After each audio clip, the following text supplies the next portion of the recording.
Cause you're listening to Jams and Tea, you won't see the show on your TV, so we talk about things musically. Cause you're listening to Jams and Tea, you're listening to Jams and Tea. Welcome everybody to a brand new episode of the Jams Tea Podcast, where we spin the jams and spill the tea. And today we are joined by a very, very special guest. We have Laura with us, known on Twitter as Laura of the Trapdoor, of course. Yeah, Laura of Norway and Laura, aka Sphinx of Greece on Twitter. And Laura is joining us for a very special reason today, and that is that we are covering, well, one record in particular, but two records that are very much within her niche musically, and we're excited to have explained to us, be schooled on British post-punk by, well, obviously Saoirse is British and has knowledge of post-punk, but to me, I've always thought of Laura as the kind of British post-punk expert. And I'm sorry, Saoirse, I hope you're not offended by that. It's absolutely fine. You're fuck 'em. I'm off to a bad start today. Anyway, welcome to the Placating Podcast, where we make sure everybody is happy and no one disagrees, ever. Anyway, probably should Are you describing my household? Probably should mention the records in question that we're going to be covering today. Don't. Yes. We are going to be covering the new album by Viagra Jazz, the Viagra Boys, Wellfare. Yeah. Wellfare Jazz. And we are going to be covering I wrote this down so I don't mess it up with my fucking terrible mouth. Drunk Tank Pink by Pank Tink Drunkle. Yes, exactly. We're going to be starting this recording over again. We are also going to be covering August's recommended album, which is Bassheads Playing with Toys. Yeah, Play with toys. That will be with toys. That will be in a separate video as always, as our record club. So stick around for that as well.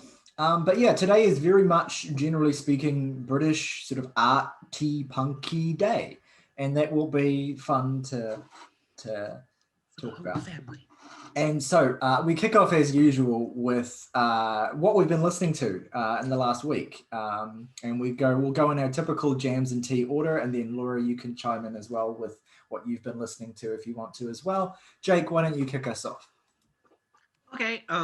Today, I listened to fucking everything in the kitchen sink today. I'm not going to talk about any of it because most of it is stuff we are going to be reviewing specifically next week. So get excited. We are going to be covering the new Steven Wilson project, and we may or may not have just dropped a feature-length fucking thing about Steven Wilson that you may or may not have already seen. But yesterday I listened to a bunch of shit.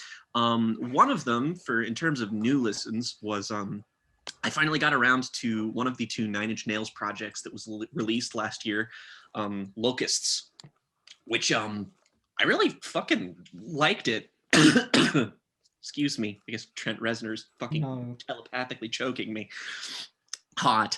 But it seems that everybody was kind of lukewarm on these two releases, and I don't know, I really liked the sort of atmospheric, dark kind of... It's less that everybody was lukewarm on it and more that they're instrumental records, so nobody gives a shit. That's true. Well, I seem to remember people... Jesus. I seem to remember people generally enjoying them. And they were, I think, specifically released kind of like as the pandemic was kind of really kind of heating up, and it was kind of like Together specifically, which is the one you haven't listened to yet, was kind of like intended to be like Locust was intended to kind of capture the atmosphere, and Together was intended to kind of like provide you with some kind of emotional way out. So I think they kind of do that. But yeah, they're... Well, I really dug it for what it was. So, I mean, like, I was just sort of aimlessly wandering around work listening to that, and, you know, it was basically soundtracking hell. It was great. Loved it. I also re-listened to two albums from a band that I discovered years ago when I first got into music that I have heard approximately no one else ever mention, and that is a band called Oh Brother.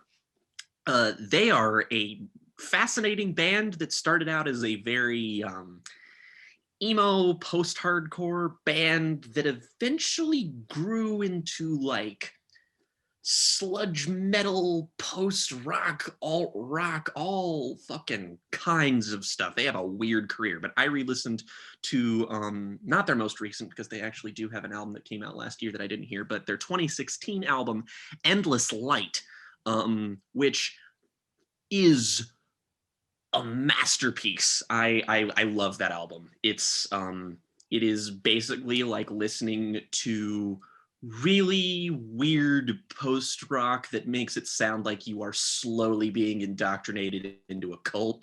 It's just really fucking otherworldly and strange and atmospheric and bleak. Recommend that to everybody, because I again am apparently the only person who gives a fuck about that band. I also listened to their other album Disillusion, which is pretty fucking great also, but not as good. I gave a re-listen. I guess I did this when we were over the not the pandemic, when we were not doing episodes, but I got really super duper into all of Bright Eyes. And I listened to my favorite Bright Eyes album, which is this one. I'm Wide Awake, It's Morning. I really, really like that album. But it's kind of the generally accepted, this is the canon best Bright Eyes album, and that makes me like boring, but what can I say? It's a bunch of really, really good alt Americana kind of singer-songwriter-y shit, and it's just my jam. You're putting it above Casadega. I'm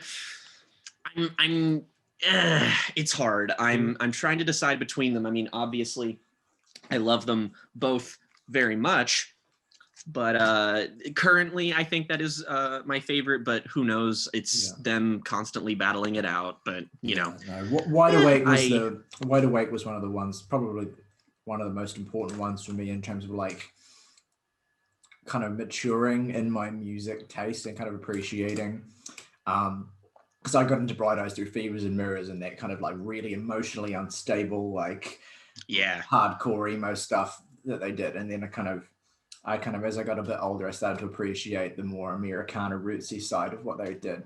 And and also Wide Awake has just Wide Awake does just also have some really fucking heartbreaking songs on it, like Lure, Poison Oak. I lose my mind listening to Poison Oak every time it comes on. I'm a mess. Anyway. They're very much ends of the spectrum, Casadega and Wide Awake, because Casadega is like this fucking bombastic theatrical thing. But I love both of those albums. There's a Bright Eyes album for everybody, and that's what makes that artist interesting. I also listened to, here's another album from a band nobody gives a shit about other than Morgan, really, because he's how I found out about this particular band and album. I noticed I mentioned him and he was just like, what fucking talking about me? There's a band that I care about that somebody cares about. Guess what? It's not something I stole from one of you. Cool. It is specifically an album that you introduced to me through a single. It is from a band called a post-hardcore / math rock band called Rollo Tomasi, which, if that name sounds familiar, that's the name of the prostitute in LA Confidential, which took me fucking forever to figure out. But I listened to their album Time Will Die and Love Will Bury It, which is fantastic. Like, oh man, that is some of the most like interesting, like they pigeonholing them with like one genre is so difficult, because they're like on one song they'll be like super hardcore channeling like Converge, and then on another song it's just like what if we sounded like Churches, and it's just kind of like what? Wow. But it's dope.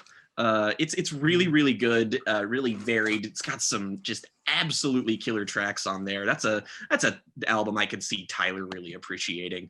I've heard of this band. And I'm very interested they've apparently got a bunch of good records, and I haven't checked any of them out, and I need also, to. like, that is a fucking phenomenal album title. What you just I know, right?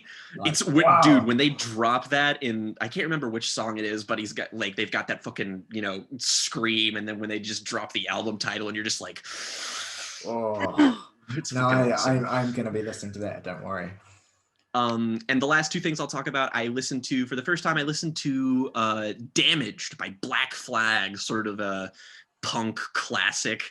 It's a fucking dope album. Fucking goes super hard. I was just like, oh man, I should look into see if like Black Flag has any other like albums. And then I saw that they have like one other album that's really good, and then the rest of their career is shaky. They seem interesting. Apparently they have an album that's half spoken word. Cool. What's so funny about Black Flag is the way that Henry Rollins, not funny necessarily, but like Henry Rollins is like this like public speaker now, and basically like his whole personality is basically the exact opposite of what it is in those Black Flag early years. Like if you watch, actually I recommend watching, he was on Hot Ones, and that was a really good Hot Ones episode. And he's just like is this really cheery and like happy-go-lucky guy who's like really. You would not get that from listening to Damaged. Well, I believe that was not the state of mind he was in when Damage was made. But fair. But yeah, no, great album. Yeah, no, it's super fun. It's pretty short, but it's just like shot in the arm of adrenaline. Great punk music. And last on the list, a very important record to several people on this podcast that I listen to, and that would be Laughing Stock by Talk Talk. Finally listened to that. I mean, God, it's fucking beautiful. Oh man, it's just you listen to it and you're just like, oh, this is. I just wanted to lay down and gradually ascend, and then you hear shit like New Grass, and you're just like, it's time to cry. It is time to cry. Time to die. That entire record gives me end of Blade Runner vibes, because you just ascend and die, and you feel like you're dying. It's but in like a good way, in like a pretty way. It's kind of I need to listen to like a lot of Talk Talk's shit, just because apparently I was just like, oh, they've also got Spirit of Eden. I should really fucking listen to their shit. And Color of Spring. Color of Spring in many ways. They've got like a bunch of stuff that is like canon, like this is one of the best things. So like, yeah. So yeah, good week.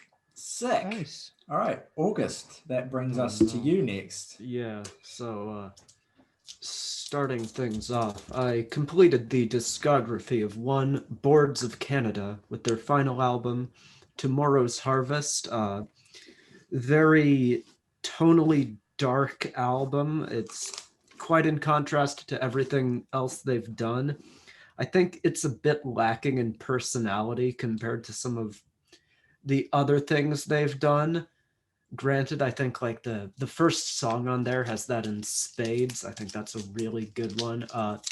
But it's quite good, kind of dark ambient type thing. Although that's not like a fantastic genre descriptor, but it does I think a serviceable enough job at describing what you'd be getting into.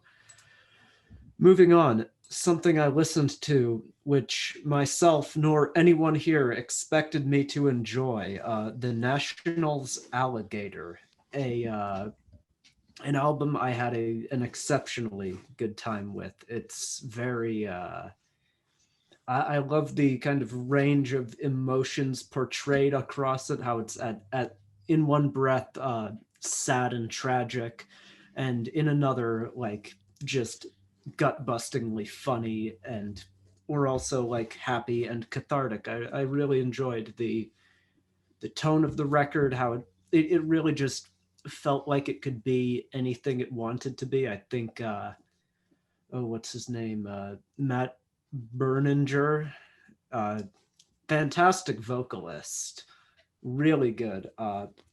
Sound of it's amazing. Yeah, it's just something for a band I've made fun of for so long. I was so happy that I gotta be honest with you, August. I feel like I'm dreaming.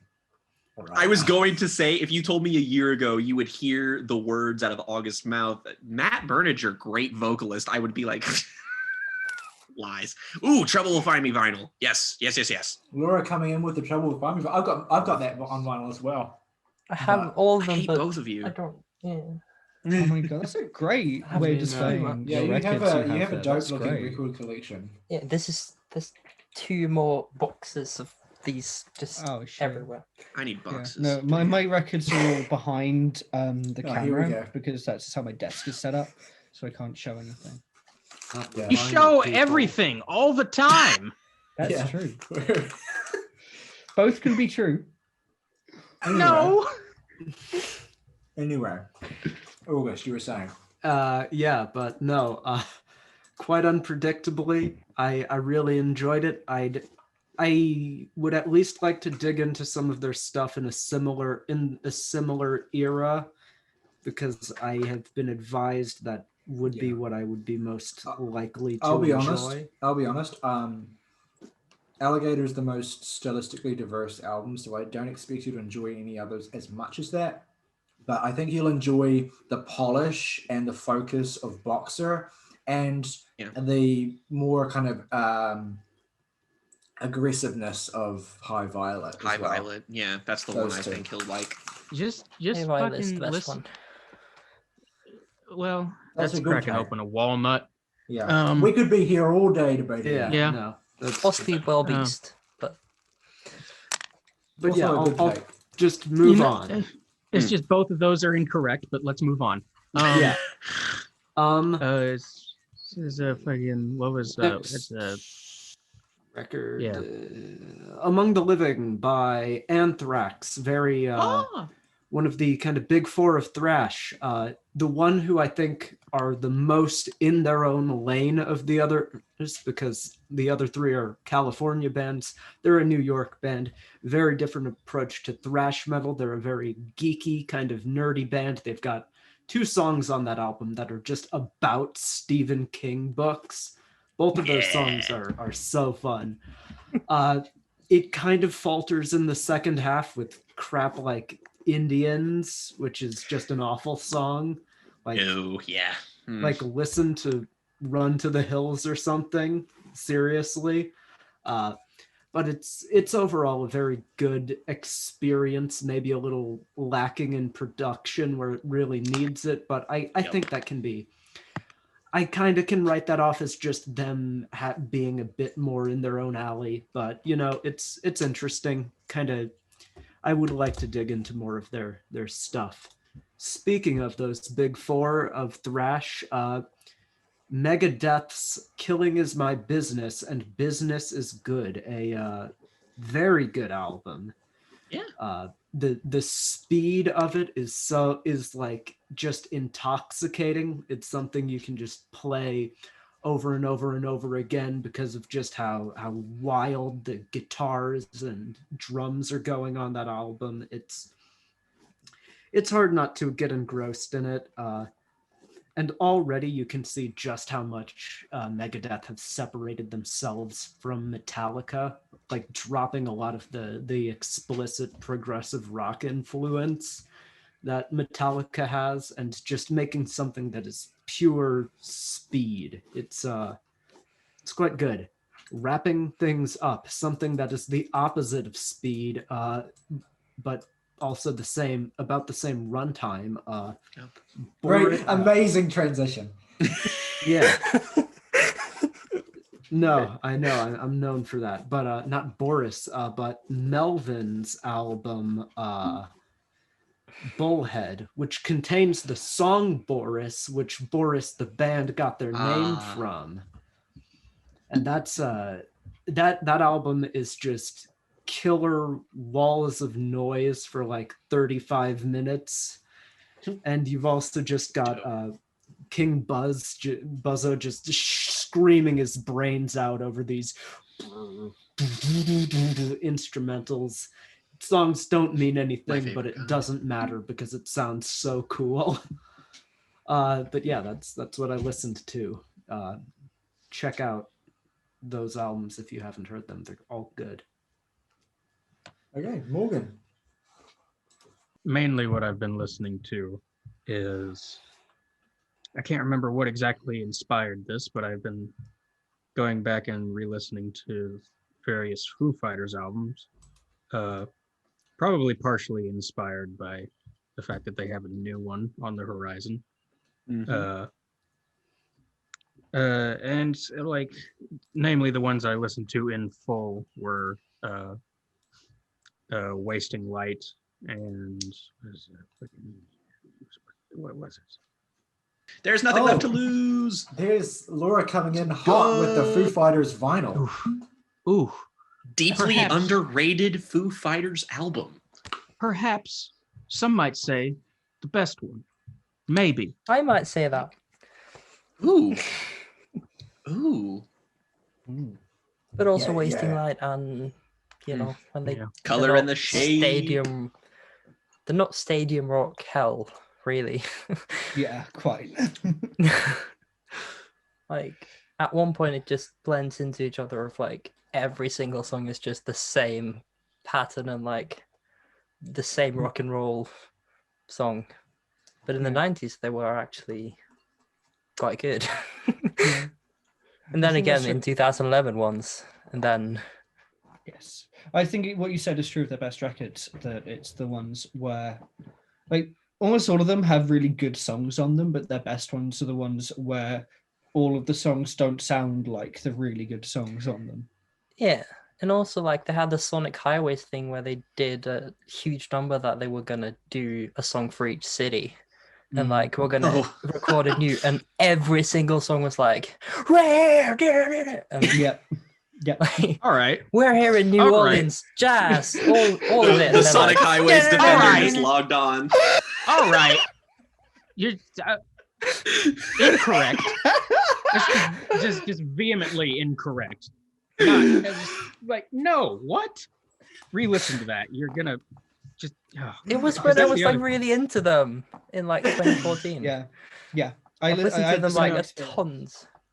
But there's still good songs, but the concept doesn't mean shit. Just like release it as a Foo Fighters Oh, I album. mean, it's a great album. Just by itself, the concept of it doesn't really mean a whole lot. But that was the other one I listened to in full, and I was just like, damn. It's all kicking off on the Jams and Tea podcast. What? What do you say? I just said it's all kicking off. We're already having an argument about the late career of the Foo Fighters. Oh, that'll be happening here soon. I had a very something that- similar experience of listening to Sonic Highways when it came out and not feeling it and just never listening to it again. So I might go back to that on your recommendation, I think. It's a short album, Yeah, so like it shouldn't hurt. Yeah. So Also, it's only, the first song is literally just Holy Diver. The riff, and like, why wouldn't you want that? because I could just listen to Holy Diver by Dio. But yeah, He's in the Famine is really good. fucking boring. I for one, I don't really have a horse in this race, but Yeah, I for I don't one, either. I just love watching this happen. I for one am loving this. I'm rooting for you, Laura. I've heard 5 just Foo Fighters grew out albums of and it. like all of them. It's good. This I is mean, good. they're This all kind of good. clash would never happen normally. 90s. They don't have a bad album. Well, that's true, but they have lesser good albums. Okay, I'm gonna stop there. No, please continue. I'm enjoying this too much. Shut the August fuck up, is just- August. Shut your mouth. Wasting Light is the best one apart from Oh my 90s. god. Welcome to the It's Foo just- Fighters podcast. Let's just agree there and leave it at that. The other thing that I listened to this week is I I gave a re-listen to The Greatest Story Ever Told by podcast favorite, The Lawrence Arms. And that might be my favorite of theirs after several years of it being Oh Calcutta. I don't know. I think it's a little more consistent, whereas Oh Calcutta does kind of tip in quality a little bit in the back half. Like a little. Yeah, I think Greatest Story Ever Told is just more consistent all the way through. And it's just like, fuck. It's like the reason the Menzingers exist. So. What? You like them? No. Never heard of them. Never heard. The two other things I listened to of note this week are both actually film soundtracks, because I've been reading a little more, and that's stuff I've been listening to while I read. Namely, the soundtrack to the John Cho, Haley Lou Richardson film Columbus by Hammock, which is like what in the hell? How do you make a score that good and not be called Robin Guthrie and Harold Budd? It doesn't make sense to me, but yes. The other thing I listened to, probably my favorite score to any movie, not counting like the 12-hour symphony of Lord of the Rings. Cliff Martinez's Solaris. Yes. I leave my body. Hard. It's good. Yeah. And also this, I wasn't gonna really say anything just because Jake already said stuff about it, but I did also re-listen to Laughing Stock. This time on vinyl, the first spin of my vinyl that I got a hold of not long ago. And it's like one of the rare times that I just like sat in bed, did nothing else but listen, and I visited the afterlife, and it was cool. It is one of those few. It's one of few records that just genuinely sounds like it has been beamed in from another universe, and it's like this is the sound of a utopia. It's the sound of like dying and yeah. Insert pretentious thing here. That's Morgan, I did the same thing with Slow Dive's Pygmalion, and I was just like, Saoirse, I believe it's your turn now. Yeah. So I kind of binged two different discographies this week because I felt like it. There were Paramore and The Twilight Sad. very disparate ends of the emotional pole. Yeah. I just want to highlight the one record from that binge, and that's just how much more I liked Forget the Night Ahead this time around. Yeah, Sorry, I'm a little happy about that. Which I really liked a lot, but it really clicked with me this time around, which was exciting. Yeah. It's a record I think that kind of disarms you at first because it's just kind of just unbelievably loud. Like it's just really fucking loud. Like the guitars Just sound like begins with a fucking train. the guitars like at points sound like chainsaws on that record, and it's just like, and he's singing elliptically about, watch our episode. I'm not going to go into it, but it's a deep record. Yeah, but like the guitars are mixed in a way that sound like monsters from a Lovecraftian different dimension entering your world for the first time. It's kind of crazy. It's what like else? dope. I'm sad. I am the Twilight Sad. I will become the Twilight Sad. Weird, wild stuff. Yeah. This morning, I continued catching up on some 2020 records I missed with Loathes, I Let It In, and It Took Everything. Oh, shit. I need to listen to that too. An excellent sort of metal record. I was reminded when you were talking about the Rolo Tomasi record, what you said about that, and that it sort of flips between different metal subgenres quite quickly. I would say that's true. I've heard it very Deftones adjacent. It can be very Deftones. It can be very like metalcore. It can be very atmospheric metal as Morgan well. has logged on. I now deign to listen to this podcast. No, I dropped a 9 on it on Music Board today. I liked it muchly. It is like punishing and atmospheric and aggressive and very like the outros, which I never talk about when I talk about records. The outros are so cool and really add to the record. And I recommend it a lot. I talked about PJ Harvey's Rid of Me this week. I didn't talk about it. I listened to it, although I talked about it a little bit in the process of listening to it. I remember vividly getting a DM from you saying, "Is this maybe the greatest thing that anyone's ever done?" About the title track specifically. Yes, exactly. The title track. The way that at the end of it, she's just like left hoarsely singing this like incredibly, almost like violently raunchy line that isn't coming to mind right now. It's like lick my legs, I'm on fire, or something like that. It's just, PJ Harvey. She's singing something about wanting to like fuck and then kill God, probably. Yeah, sounds about right. But like what you said last week about Dry, that Rid of Me is like everything good about that record, but like turned up. You were right. And guess what? To Bring You My Love is even better. It's better. Okay. I think Saoirse will adore that album. To be honest, I have it on vinyl, but I'm too lazy to get it. It's basically like the apotheosis. We believe you. It's the apotheosis of PJ in her like murderous, I will drown my babies mode.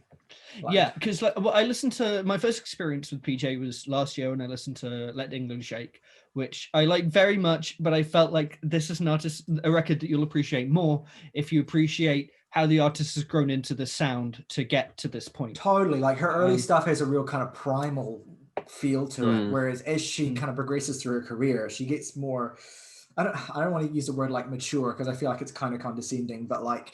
It's there's a lot more layers and detail to the kind of things that she sings about as her career goes on. She's really one of those artists where you've just got to listen to every album in order because each one is its own thing. Sure. Well, I listened to the one that you recommended. What was it called again? Oh, To Bring You My Love. It's just the next one after Rid of Me. So. All right, chill. Well. Moving, I double billed it with another female-fronted rock record that I liked, if anything more. Yeah, that being, Dig Me Out by Sleater Kinney, which is this just deliriously fun rock record. There's never a dull moment. Each record is doing something like that is broadly similar, but attacks you in very different ways. And it's never boring. It's always a great time. And I just enjoyed it on this really lovely, visceral level. Had a great time with that record. It's a fucking fantastic record. Mm-hmm.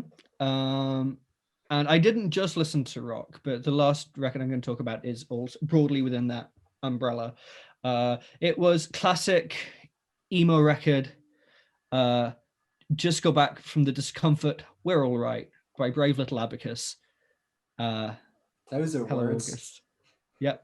You're right. Yeah, emo song /band /album titles be like the small strap from my backpack in 7th grade or some fucking thing. Yeah. Like, I love that in 7th grade. That detail's very important. Yeah, like there's one. It's all vivid imagery, and each song title is a paragraph. Mm-hmm. Yeah, like one of my favorite songs on that record was "Berg-infested Floorboards, Can We Please Just Leave This Place Now?" Christ's sake. Yeah. Yeah, no, that's a bit on the nose. I'm sorry to be chiming in on everything, but that is also please. A really fucking good album that I'm super glad that you checked out. Yeah, emo's a genre where I grew up listening to a lot of the like emo pop that was really popular in like the 2010s and late 2000s. And it's been a very rewarding experience going back to more sort of at the roots of the movement albums as I've gotten older, like sort of Rites of Spring and like this, I think. I enjoyed it a lot. Cool. All right, so that's me. I actually have a short segment this week because I haven't really listened to a lot of new music. First thing I'll shout out is actually not a new listen, is a re-listen. I want to shout out, I re-listened for the first time since I was, I want to say 17. I listened to Super Unknown by Soundgarden.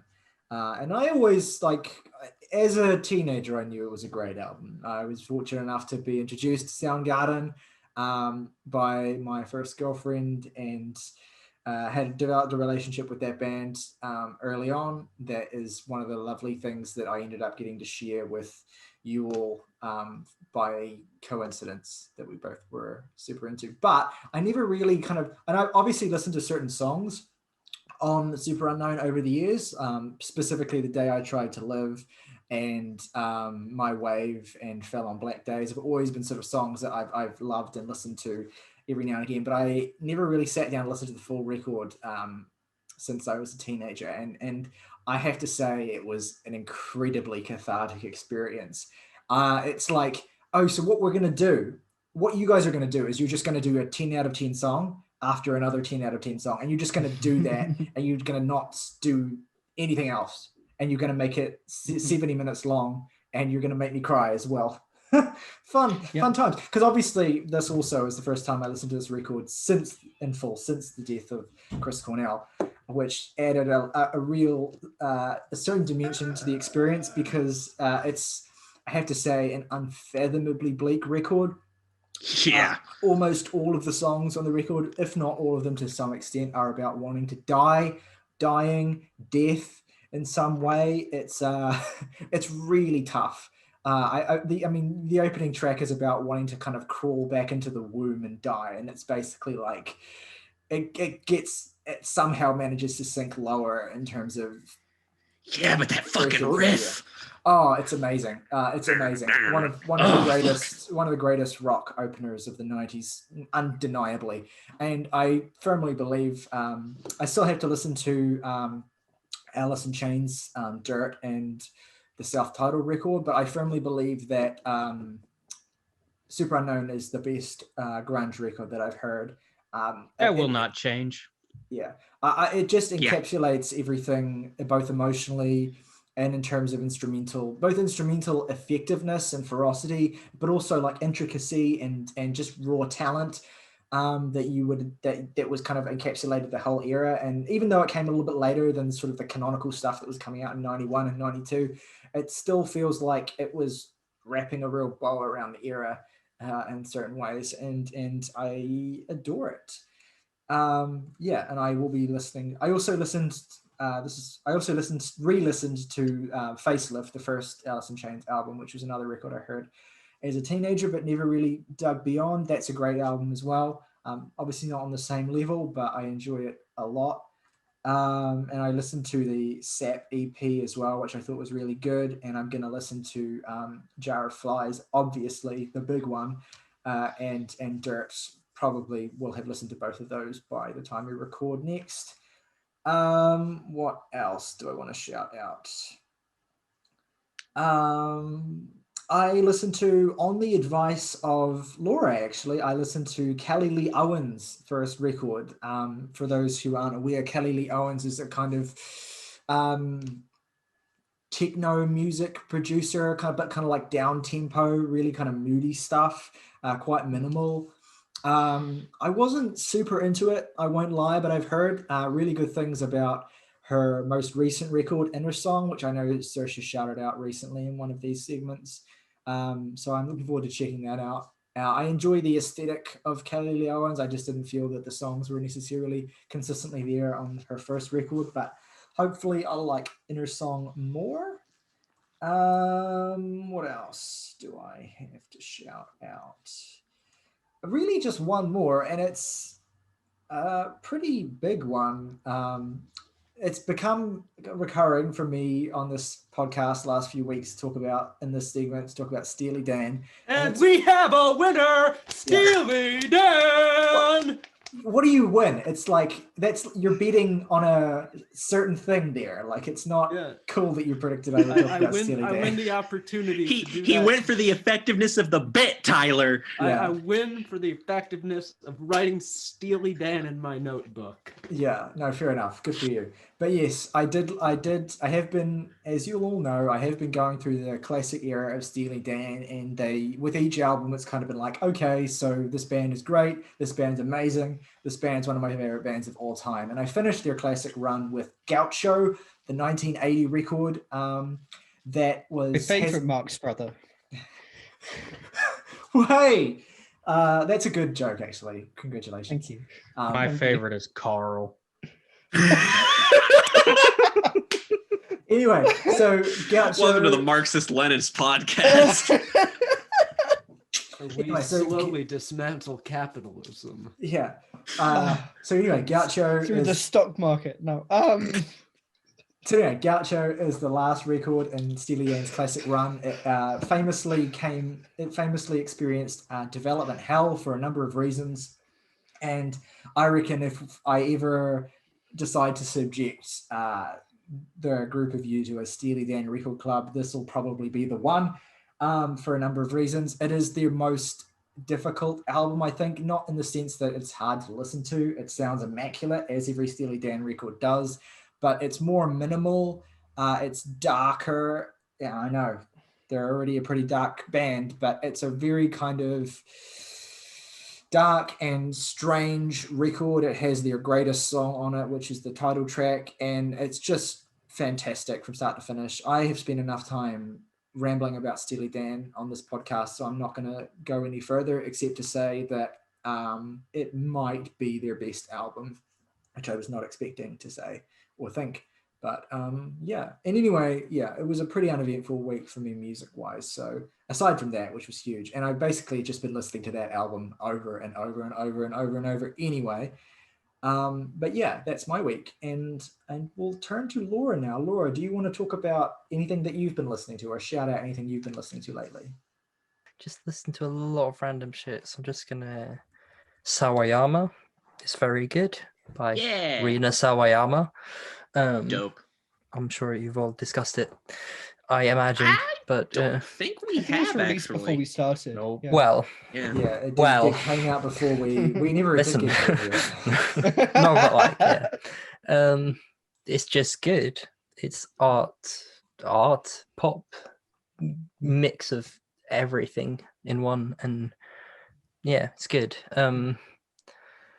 Get to Heaven is always a classic, I guess. Yeah. Ark is also a classic. Okay. Yeah. My favorite bands. I guess everything Fever discography. Dream is Yeah. a classic. Fever Dream Life Let me is a just- classic. Let me just get this out of the way because it was bound to happen always. Just if I can pull this up without my chair breaking. This is Tension. not easy. The But anticipation. this is a struggle tweet in itself. White privilege at work. Mhm. Oh shit. Oh my god. Oh my god. Oh my god. Okay. I am. Oh, that's Oh my God. signed. Oh. Yeah. Oh, and the Get to Jesus. Heaven vinyl. Oh, you have two. You have two. What? They're like $80 now. Goddamn! Every goddamn pressing of Reanimator. I'll just. I mean, thank you, Laura, for coming on the show. Look forward to never getting invited back. You've just cucked all of us basically with your finals. I don't. I'm fucking This was supposed to be the intro to me kind of describing my musical taste, but you know, No, we get it. yeah. Yeah. This is the Second only favorite. This is the only one I own a physical copy of. If it helps, I have the cassette and the CD as well. But Yeah. Okay. If it helps, yeah, helps to too. get all my music cred revoked, my He second knows. favorite band is Muse. Oh, hell yes. Yeah, and my third favorite well, my three collective favorite bands are Muse, Everything, and I'm not going to pull out all the Mountain Goats, but Wait for it. I was waiting for Yeah. this moment. No, I can't. They have 20. Yeah, they have 1,000 albums, but a random one. This is getting out of hand now. There are No, two of them. I think we gotta stop this here because this is Yeah. gonna be like 7 hours of Yeah. these, Of just us these talking about the Mountain groups. Ghosts. I have 4 of their records. Jesus. Yeah. Sit down. Saoirse says the words. I was talking about the mountain. But anyway, goats. so Yeah. my taste branch out from that into everything from Ortega to Devin Townsend to Faith No More to Protomata to everything. Devin Townsend. Yes. Yes. But yeah, to not turn I- it into vinyl porn, it's just Yeah, I I have- will tell you, my first We're live well gig past was that point, so don't worry. Muse on the Second Law tour, and it blew me the fuck away. That set, Jesus wept. I've seen all the Norwegian shows the last decade. It's a shame they had to play So- stuff from the Second Law on that tour. Yeah, really. What? I didn't hear that, but it was probably not good for Muse.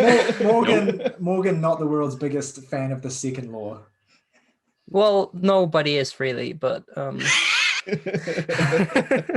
like it's I okay. don't think but Muse are a fan of the Second Law. I think they did a lot of mushrooms and fucked around in Pro Tools, and Yeah. the Second Law was one. Yeah, I mean, they just Um, listened to Yeezus and were like, "We can do this." And like, no, Kanye couldn't even do that. Like, what?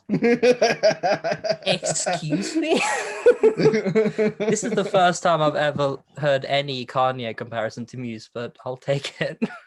I Um, was just based on the fact that I know that they were fans, particularly of Yeezus. Yeah, the problem with the Second Law is that it is 12 songs and all of them belong on a different album because the Yep. first one is James Bond Mhm. soundtrack, second one is radio pop, the third one is Stevie Wonder funk fusion, and then it's like it, and then there's 2 dubstep songs, and like it's just I am going to surprise approximately no one by saying that while I don't think the Second Law is a good album, Oh, for Christ's sake! I think it's not a terrible record. I think it has bad moments. I Yeah. say this with like Unsustainable comes to mind. Yeah. But I do think that there are some pretty decent songs on that record. And Laura, that sounded better when you did it than it did on the album. yeah. Yeah. The problem with the He Second did Law it with is the that- guitar, guys. wow. I'm Tom supposed to Morello, think- who? Yeah. The problem with the Second Law is that the best moments on that record either sound nothing like Muse songs and sound nothing like the things that the record was sold on containing.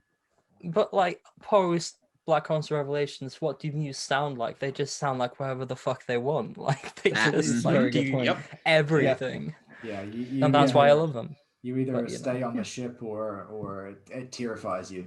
And The that's ship has taken me far. Okay, okay. I still We're haven't delving listened to their too deep latest. now. Is it- their latest was slated by a few people. Is it like worth checking out? I mean, look, everyone wants them to go back to the first 4. No one's gonna like Mhm. them unless they do Origin and Symmetry too. And the fans who like it, and those who like Madness and like it for that are great too. But Simulation Theory is a return to form because it's the Second Law but good. Like it's Right. just that you have moments where it's like Primus meets fucking Rage Against the Machine, and it's so bad, but it shouldn't work, but it does kind of. But I'll come to your and then defense you and have say like that I'll come to your defense and say I don't like that record, but it's definitely better than I expected it to be. Tyler, the Like, defender I- of the Second Law, but can't get on board with simulation theory. You are Well, the most simulation unique theory- man in the world. Well, the thing is- Simulation theory is worse. I will say that.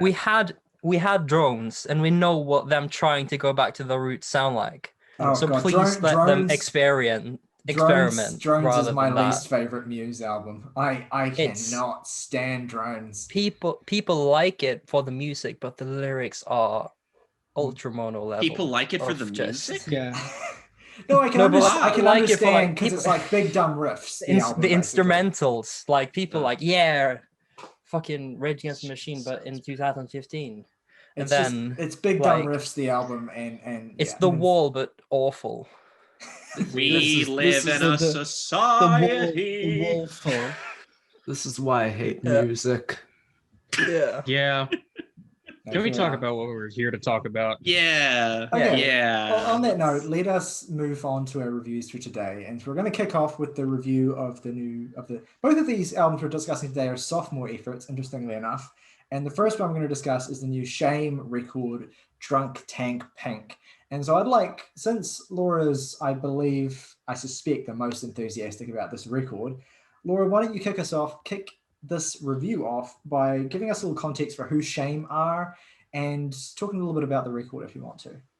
Well, Shame are a punk band, but turned into post-punk and kind of all over the place. And the first album came out in like 2018 or something, and it was kind of pretty standard punk rock, in my opinion. It was It's- fine. yeah.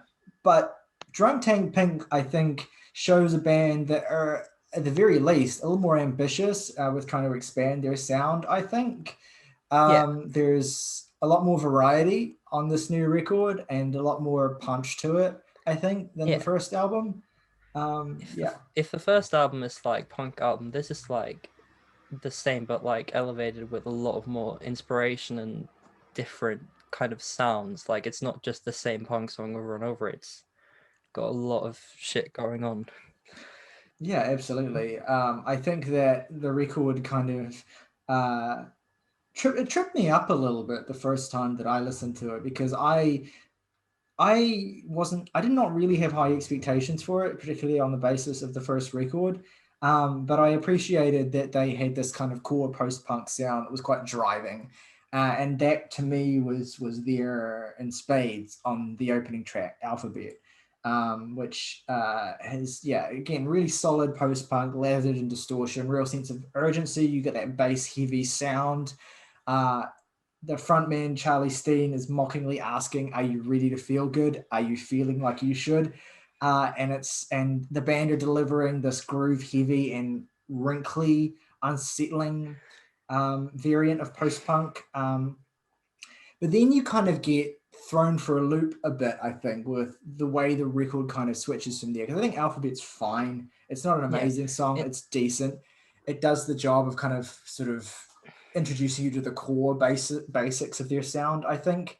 But it's from that point on with the next few tracks, I think, where the record really starts to find a new identity. Yeah. Like the first song kind of feels like a natural bridge from the first one to the next one. Like it starts off like, oh yeah, I see, this is how it's going to be. And then you get to the second track and it's just, okay, well, and then from there on out it's just completely different to anything they've done. Yeah. Yeah, totally. Like Nigel Hitter has these jagged and spacious grooves, almost atonal riffs that sound really kind of weird and are really relentless. Like the rhythm section on this album, but on tracks like this particularly, is really kind of like tight and grooving. It almost shares more kind of common ground with dance punk, like the dance punk bands like early LCD Sound System or The Rapture or stuff from that kind of ilk, where it's like you're taking, or even Death from Above 1979, who are quite different but kind of have the same sort of approach musically of like, this is stuff that's gonna like is really heavy and is gonna kind of like break your door down, but at the same time it's got this kind of like these peppy grooves that add a real kind of playful side to it. The best well, not the best, but the easiest comparison to make is Talking Heads, because it has a very like, I don't know, it has the dancey vibe, but also like, I don't know, it's not full on LCD Sound System, but it's like, and you have those like little bleep bloops that shift from left to right, and it's just yeah, and it also like has like the vocal delivery on this album does share a little. It's like, make David Byrne someone who'd attack you in a pub in East London. And it's David Byrne was the type of person to go, "Oh, mate." Yeah, exactly. Yeah, no, I think David Byrne, but idols. Jesus Christ. You're not wrong. But you're right, yeah. because Ultra Mono is a record yeah. that feels like it's attacking you in a pub. Yeah. Yeah. I think but also like Nigel Hitcher isn't like, we'll get to it, I'm sure, but Water in the Well is just a Talking Heads post-punk song. Like, let's be honest. Yeah. Special friend. That is. Yeah, that's true. I think the Talking Heads comparison is actually bang on, and I think that was kind of what I was trying to get at, but I couldn't think of that comparison myself. So yeah, it's like it is like you're trying to take that kind of, again, it's really focused around the grooves. The grooves are the primary drive. The rhythm section is the primary driver, whereas it isn't necessarily always the case in bands that kind of where the guitars are typically front and center, and you've got this kind of a particular aesthetic that this band kind of has. But yeah, it's part of this awesome wave of British post-punk where it's like, I mean, you have like, it's kind of in Black Midi, Black Country, New Road land of like, it's groovy, but it's not radio songs necessarily. Like, it's just, you have the thumping bass lines and like the groovy, but it's also shouting and just like screaming and the natural post-punk ish vibes. But yeah, anyway. Yeah, I guess maybe like post-punk isn't even the right word for it. Maybe like art punk is more fitting. Like but yeah, it's easier to just say post-punk. Yeah, like because to me, art punk. Who makes art punk? Shame, apparently. Well, okay, maybe it's a dumb genre term, but like to me, to me, there is like more of a lineage in bands that are kind of more rhythm focused, like Talking Heads, than like the classic post-punk sound. But maybe I'm kind of like picking at straws here. But I think anyway, you kind of get the apotheosis of this idea of what the band are trying to do quite early in the record, I think, with Born in Luton, which is the best song on the album, I think, and the best song on either of their albums. It's the best song. It's period. It's fantastic. It kicks off with a beat that almost swings and an arpeggiated riff that sounds almost like a post-punk iteration of a Leone Western theme. And then the song just like collapses and then reforms into something that's like much slower and more dirgy ballad section that kind of ramps up the reverb, adds these wordless backing vocals in to lift Steen up. In fact, backing vocals and vocal layering is used really, really well on this record, I think, to enhance that, enhance the intensity. And then the groove kind of kicks back into the song again.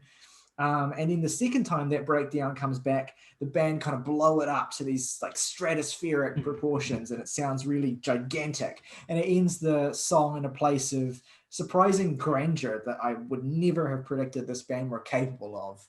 And it feels like on Alphabet, I was like, okay, I get sort of what this band's sound is. Then you get Nigel Hitter, it's like, okay, this is interesting. This is a bit more different. And then Born in Luton, I'm like, okay, I understand what you're trying to do now. And you get that nice arc really early in the record, I think. It feels wrong that it's number 3 for some reason. Like, it feels like a centerpiece or a closer, really.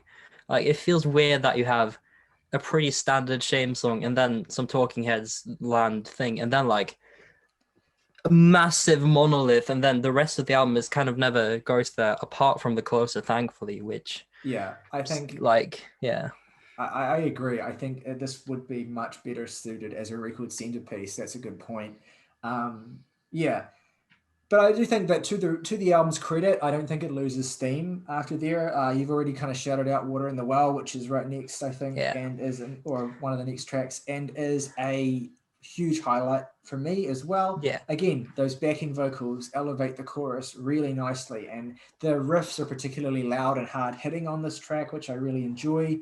I love I want to shout out Charlie Steen's kind of funky post-punk singer voice, which reminds me of a lot of like the specific band it reminds me of is I believe they're a Canadian post-punk band called Ort, who I absolutely adore.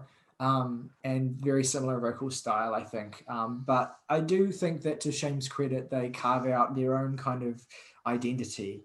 And I think what really elevates the album in its best moments is the way in which they kind of go, when they do choose to kind of go beyond the template of their sound and do something and allow the songs to kind of like swell and blossom into these bigger, more kind of larger than life creations, while still kind of keeping things relatively punchy. Like most of these songs are 3 or 4 minutes.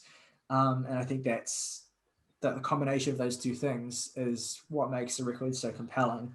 And Water in the Well, I think, is probably the most effective example of that, or one of the most effective examples of that. You get this really swelling, heaving beast of a track, but it's over in like 3 minutes and change. And yeah, it's kind of, you know, it's mostly short tracks linked together by Born in Luton, Snow Day, and Station Wagon, because you have these long songs and then just this absolute obliterating run of like Great Dog, 6-1, Harsh Degrees. So it's like it's yeah, I don't know. It just like it's the sequencing is absolutely perfect. Even though I just said that Wall Newton should have been a centerpiece, but you know, yeah, you can't really place it anywhere else either. Like it's just yeah. I think it's more it's like the sequencing could be a little improved, but the pacing is immaculate. Like Yeah. the record never kind of I'm maybe not as enamored with the closing stretch of the album as you are, but I do think that to the band's credit, I wouldn't say that it loses steam necessarily, just that I don't find some of the songs towards the end maybe as compelling as some of the songs early on. Still, I do want to shout out, while I'm talking, I guess, shout out Snow Day, which is the longest song on the record, over 5 minutes long. And I think, again, hits this real mark of being a great example of a song that makes the most of its runtime and builds this kind of relentless skipping groove that makes you feel like it would be a great song to run to, I think. And confirm. Yeah, and because I listened to it sitting on my chair like the lazy fuck I am, and my heart starts racing, and it's really, again, the dance punk influence is super visible there. And I like the way that you get a little bit more vocal range on this track. Steen adjusts his performance to kind of add to the building tension. I don't think he's necessarily a versatile performer. He'd probably be the first to admit that, but you get some different sort of tones from him on this song, which I think works in kind of building the tension. I think there's even really an almost progressive quality to the ways that the arrangements on this track shift and start and stop, and then the way they kind of reach skyward in the second half with these really soaring and ringing melodic leads. I think it's an absolutely amazing song. Really. So I can kind of see why maybe they chose this song to be the centerpiece of the record, because it does have so much, happening in it. But yeah, I still probably would have put Born in Luton there myself, now that I think about it. Yeah, it's the one they're most, according to like interviews and stuff, it's the one they're most proud of, which I can totally see. But yeah, I don't know. It's good. It's all good. Just I struggle not listening to it. It's just the most obsessed I've been with an album probably since Reanimator. Totally. It's very good. Totally. I have some more thoughts, but I want to see if anyone else wants to kind of chime in at this point and sort of get into what they think of the album.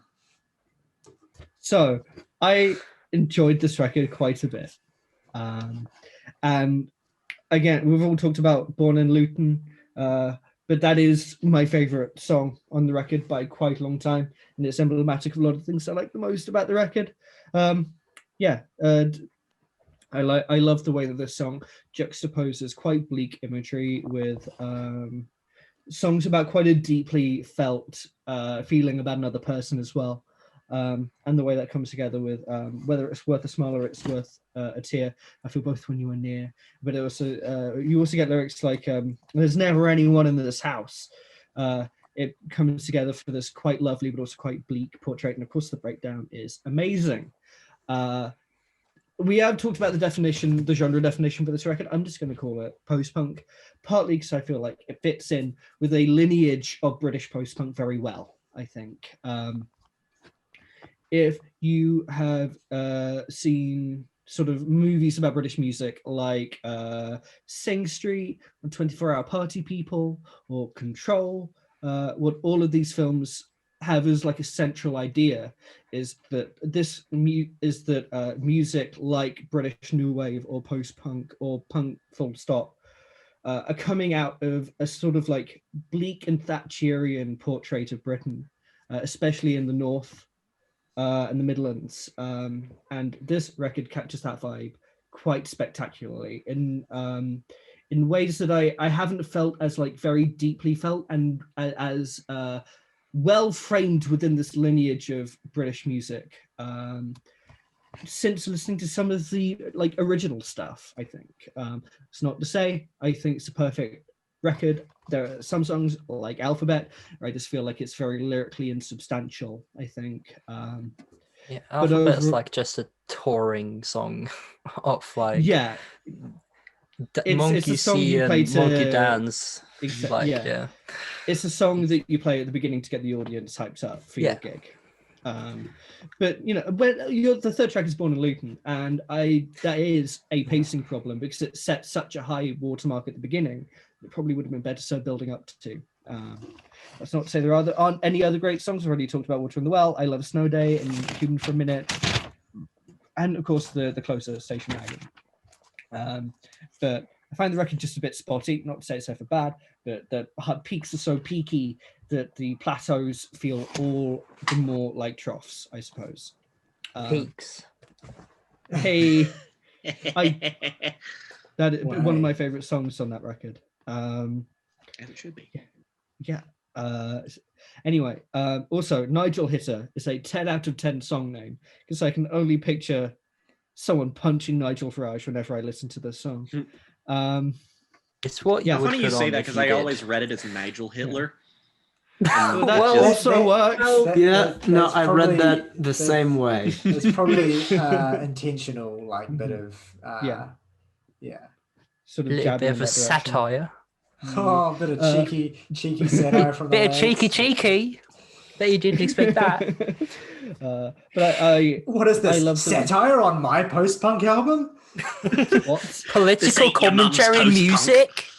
Political commentary on my punk record? Get out of here. What is this? Criticizing Nigel Farage.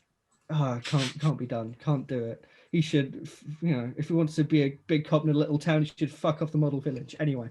Oh, 9-figure boys in the village. Like the song. And also getting to quite Hot Fuzz, which was nice. Anyway, I love the way in which Nigel Hitter captures the monotony of an existence, which ties in very well to the overall sort of like apocalyptically Thatcherian portrait that this album has. The way that it captures the dyspeptic nature of that existence. It's just a very good, very thematically centered song. But yeah, those are sort of my general thoughts on it. I don't have a big summation. I think it's very good. I just think that there are signs here that they are building towards an even better third record that I wish I was listening to at points. Fair enough. I probably agree that I think there's room for improvement here for sure. I am just drawn to those stratospheric highs, but I want to give a little bit of credit to some of the songs on the back half of the record, even if I'm not as huge on it.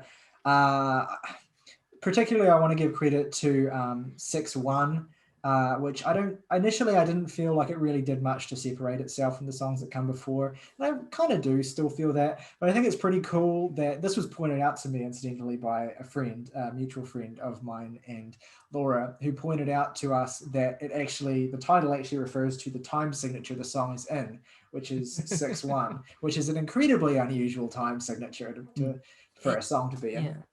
And I think also, all that's the songs are basically in different tunings. Like, it's a very, like, I don't know, like the time Oh signature yeah, I and bet like their the guitar different tech tuning. loves Yeah. that. Yeah, like it's a running joke of like every single fucking song is in a different tuning. Yeah. But that's So how they get these like sounds, and like I just think it adds a lot to the music. yeah, and I just like think that it's kind of cool. Obviously, there's references to being 6 feet in the song, and like so that's like kind of a pun.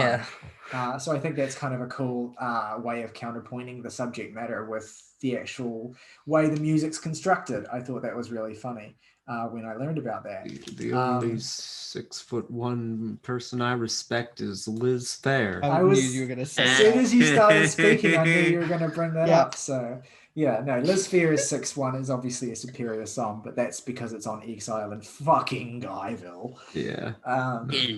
But also like that, if you're getting there, I'm sorry, but the transition from 6'1" into Harsh Degrees Yeah, is one of my favorite moments in any album. The Just transitions when they occur on this record are very because tasty.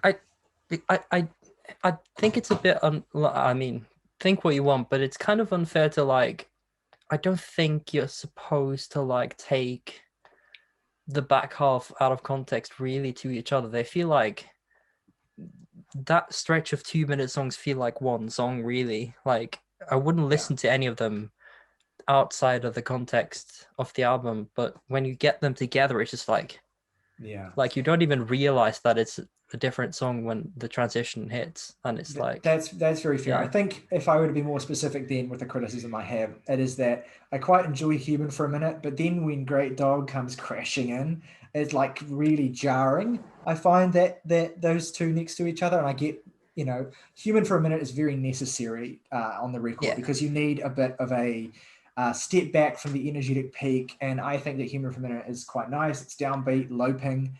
But then when Great Dog comes in, I'm like, whoa, it's almost like whiplash. And I wish that had been a little more finessed. But from that point on, I agree, the flow is pretty good. I think the reason I love this flow is because I had a sudden thought while I was walking the other day of like, the album sequencing feels like a show, like a concert of like, you got the opener, which is like good for like getting everything going, and then it kind of just follows a natural set of like, this is how they'd probably play it at a show, ending with Station Wagon and all that. And then Human for a Minute just feels like that everyone's drinking some water and getting their breaths, and then Assault and then Station Wagon. And my broader point is that I recognize that in all these post-punk, punk-ish rock records, the best ones are those that are structured like that, really, because it just flows so well, because it feels like a concert, kind of. Yeah. I don't know if that makes sense, but yeah. I think a lot of bands, it would not surprise me if Shame were even better in a live setting, just because there's what you're trading on is a sense of real urgency and energy, and a contrast and between maybe what your rhythm section's doing and maybe what your lead guitarist is doing. There's only so much that you can fully capture that on recording anyway. And the best bands obviously are able to do it really well. And I think Shame do a pretty damn good job of it here. But it would not surprise me if that was kind of the mindset going into this. Okay, we want to give people some idea of, what we're like as a live act and what we're capable of doing. And hopefully they're able to play shows or tour this record. That would be awesome for them, because I expect it would come to life in that setting. Yeah, they did, for people who pre-ordered, they did a little stream thing, which I assume will be uploaded soon, but they start their sets with Born in Luton, which is quite something. But yeah, they're exceptional live, and like you said, it's completely different live. Like, this whole pandemic has just shifted, at least how I listen to music, of like, I almost can't fucking remember how it is to be at a show. Like, I can't genuinely, it's been like a year at this point, and it just reminded me of how great it is to be in a room with other people and actually feel something. And it raises an interesting point as well in terms of like evaluating the worth of a band, like because of the way that so many of us experience music. And this is especially true of me because I live in a place where I don't actually get to see a lot of live shows. And it's like we tend to kind of, when we evaluate the quality of a band, we think of their produced output, we think of their records and that sort of thing. But obviously your quality as a live act is quite important to, how good you are as a band. Yeah. And it's this other dimension that perhaps gets a little bit overlooked when you kind of think about how, obviously, if your record doesn't sound as good as you sound live, then that is on you. But still, there's these two different dimensions to what makes an act really work. And I think it's certainly true of me that at least when I was a teenager, like I could like a band's records, but the things that would make me have a real affection for the band is the memory of being there in person and seeing them play, and how much they really get me involved in that setting. Totally. Also, like, it's a valid point that you live in like a place where bands often neglect coming there ever. But for me, being like in the central hub of Europe and having access to like at least a few good big shows, it's like, take like, this is completely not unrelated, but like Mountain Goats are like, they are a live band. They play like 200 shows a year, and they play and play and play and play, and they play set lists for what John feels like there and then, and they exist in a live arena. And the records are like kind of a diary of like, here's a bunch of songs I wrote this year, have it please. And then you play live, and that's, for a lot of bands, that's how it is. Like, and especially with the pandemic, it's just shifted it's dramatically shifted how people have to think music, because you have shitty live streams trying to recreate that energy of being in a room, and it's just 1 year in, it's not the same.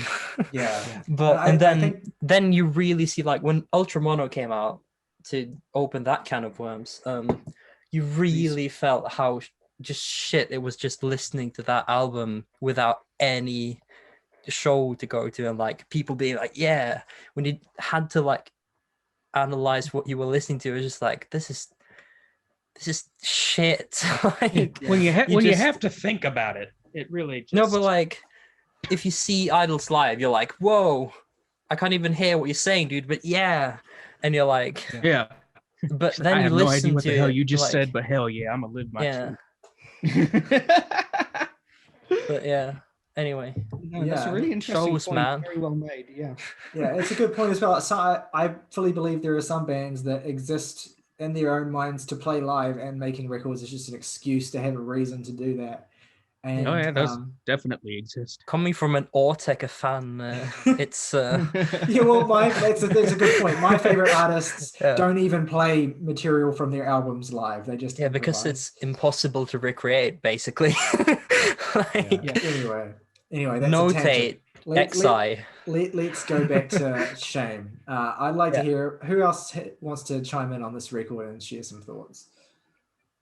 I'll go just because I don't really have that much to add, obviously, and I won't run this into the ground repeating things that everybody has said better than I have. I'm broadly the exact same position as Saoirse. I think this is a really good record. I enjoy it basically front to back, and there's not like the song that sticks out of like, oh boy, here we fucking go. Like, there's never that. Like, I do agree with the general consensus that Alphabet's just like generally a weaker track, but it's also like, this album is just, again, as said, this album's paced really, really well. So anytime I'm not like 100% into something, and this band is generally so like weirdly eclectic with a lot of the structures of their songs, that'll just be like, if you're just like, I'm not really into this part of the song, it'll probably change before you even have a legitimate problem with it.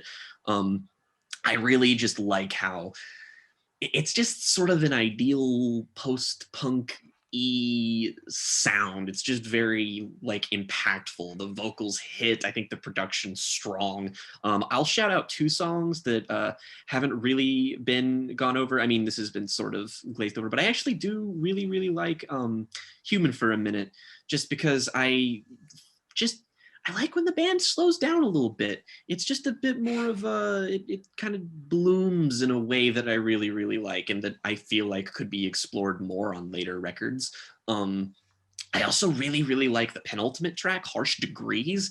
That song has this fevery, kind of crushing, propulsive thing, and fevery, harsh degrees. But it is a song that lives up to its name, that it just sounds like it's getting progressively more chaotic and heated and like, blah! It's fun. I have a good time when it's on. I also think Station Wagon is like a really well-structured song. It's a great build. I will respectfully disagree with Tyler and say that I actually prefer the back half of the record to the front half, because I'm a contrarian fucking loser and I suck. But I also do really, really like those. Known contrarian. Yeah, this podcast's one and only known contrarian. can't think of who might fit that title better. It's really not coming to me. Yeah. But I also known internet douchebag, Jake Anderson.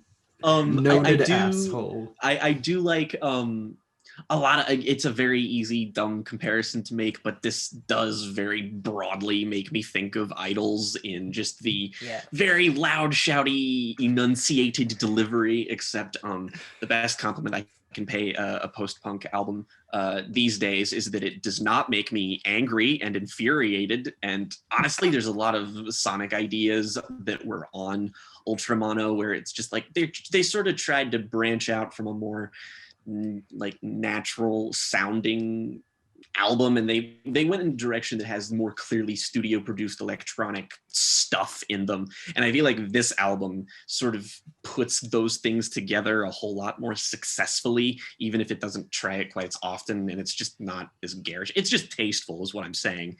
But yeah, I just think it's a good record from front to back. I have a good time with it. I also enjoy songs like Water in the Well, and Yaz standout track, Born in Luton. Maybe not my favorite, but just a fucking barn burner of a song. It's a good fun album. I like enjoying post-punk and not feeling like I want to punch a man with a Freddie Mercury mustache. Jake, post-punk enjoyer. The Chad post. Yeah, that's me. Average post-punk enjoyer. someone please, if anyone in our audience is talented, please go and put my face over the enjoyer meme and make me look as ugly as possible. Is talented. Average punk rock fan, average post-punk enjoyer. and punk rock fan is Anthony Fantano. One point. Sorry. What you were saying is about the Idols comparisons is, yes, there's a lot of them. Great Dog is literally an Idol song, and a little bit. A good one. It's like but it's like it's good. It's not a rag. No.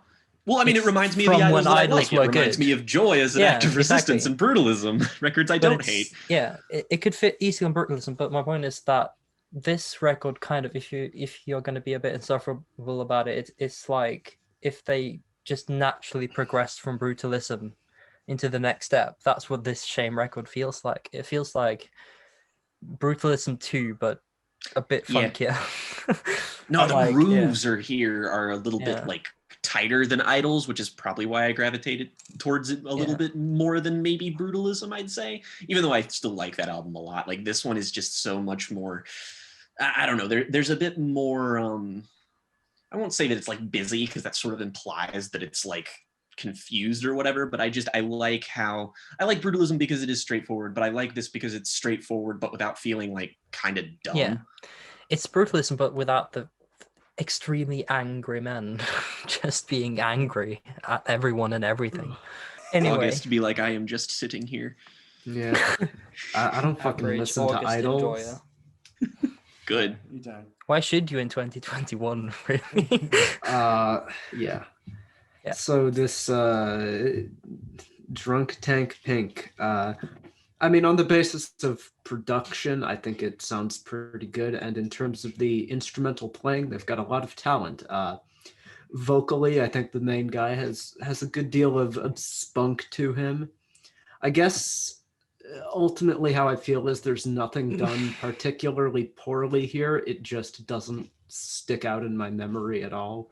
I think there's like some good craft to the songwriting here and there. There's some unconventional ways they build a song.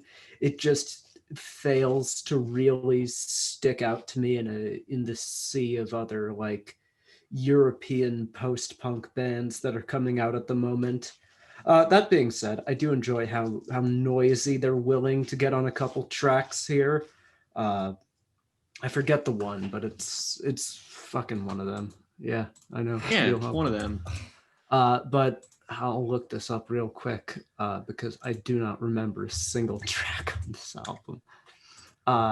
Color me surprised. Yeah, right. I don't fucking know what it is. Never Gotta mind. remember Nigel Hitler. Yeah, it's not Nigel Hitler. But somebody give me some fan art of Nigel Hitler, and it's Nigel Thornberry. No. I guarantee you that Nigel Farage on Hitler already exists. Yeah. Oh, I mean, he doesn't have to do anything. Just it. But yeah.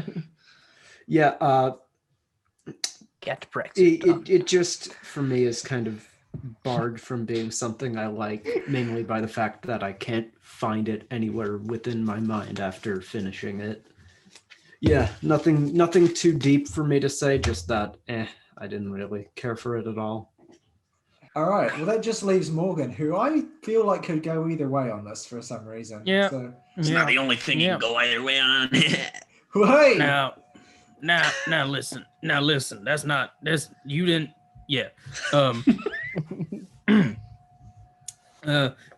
am glad that August went first, just because I can co-sign literally everything he said. It's like, it's fine. All of it's competent. Sometimes even good. I just for the life of me, I can't recall it from any of the other post-punk of its ilk that I have heard. I think there's definitely potential here. I look forward to whatever it is that they do next. But my feelings on this are very, very similar to the last Fontaine's DC album, where it's just like call me in like 5 years, guys, when you kind of, have an identity, I guess. And you're not just curbing it from other folks. Which, I don't know. I guess that came off more as more of a burn than I meant it to be. No, that's great. That's going to be the pull quote right there. Oof. Hey, I mean, at least unlike Fontaine's DC, this album is in fact present. Some might say. Yeah. I will say, what I will say though is that it felt like manna from heaven, because I listened to the Viagra Boys first, and I was like, a shade of personality. Oh, like there's something going on here. You know what? Yeah, I will say that it is certainly more present to me than fucking Viagra Boys, which we will get to. Yeah. No shortage there. Really. No, fair enough. Yeah, no, I can see. Thank you for your approval. Good king. I can see why it wouldn't necessarily, ignite for everyone here. Yeah. Let's do our favorite tracks and ratings, as we typically do. 3 favorite tracks and least favorite track. Yes. Why don't we just go in our typical jams and tea order, and obviously with Laura Today, as well. I guess we're jams and teal. We are jams. Save me for last. We're jams and teal, so yeah, we'll save Laura for last. Jake, why don't you for a kick good us off? reason. My 3 favorite tracks are Born in Luton, Human for a Minute, and Harsh Degrees. I will say my least favorite track, it's fucking Alphabet. And I give it a 7. Yeah, as far as album openers called Alphabet go, the Twilight Sand had this one in the bag. Yeah. I mean, it's a high bar, but Anyway, August. fucking Chinese satellite 5. We got one. Ouch. Okay. Morgan. I'll say human for what was it? Human for a what? Yeah, that one. I couldn't remember if it was a day For a minute. or a week. For a minute. For a minute. Well, fuck me. Is that Human after all. Shut up! Don't shut up. I'll also say I will say Born in Luton as well. Nothing else comes to mind. Least favorite. I don't. The rest of them, fucking, I don't know. I can't remember them. Like 5.5. That's me. Okay, so my favorite moments from Shame were the one taker Carrie Mulligan singing. No, I've got Born in Luton. I despise you. I thought I can't believe I was an idiot to think we would get through that review without the reference to the fucking. I'm not gonna lie, Steve Tyler. movie. You absolutely are. Yeah. No, I know. And I'm going to include Snow Day. If I was to pick up these, I don't know. I'm going to be unique and say March Day. But all the songs are good. I'm going to give this a 7.5. All right. My favorite tracks are Born in Luton, Nigel Hitter, and Snow Day. Least favorite, if I had to pick one, would be The Great Dog. And I'll give this an 8 out of 10. Nice. It leaves Laura. Really getting all over the place here. So you've probably heard from my ecstatic talking about this album that I articulated so incredibly well. I'm going to say that my favorites are all of them, except maybe Alphabet. But it's unfair because it's literally just like a tone setter. Like it doesn't like, yeah. But anyway, I give this a 9.5. Yeah. Beautiful. So strong start. That's fantastic. Chunky standard deviation on these ratings. I was gonna say that's probably one of the biggest standard deviation we've ever had, maybe. That's 1.656, which is quite big. But the average rating is 7.1, which makes it equivalent to Peaceful as Hell, Paul Bearer's Forgotten Days, Anime, Trauma and Divorce, Eternal Cowboy. It's doing pretty good.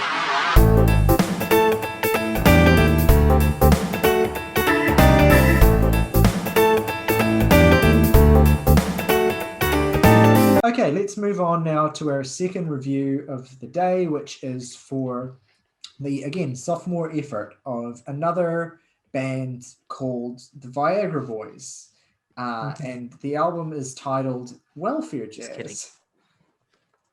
So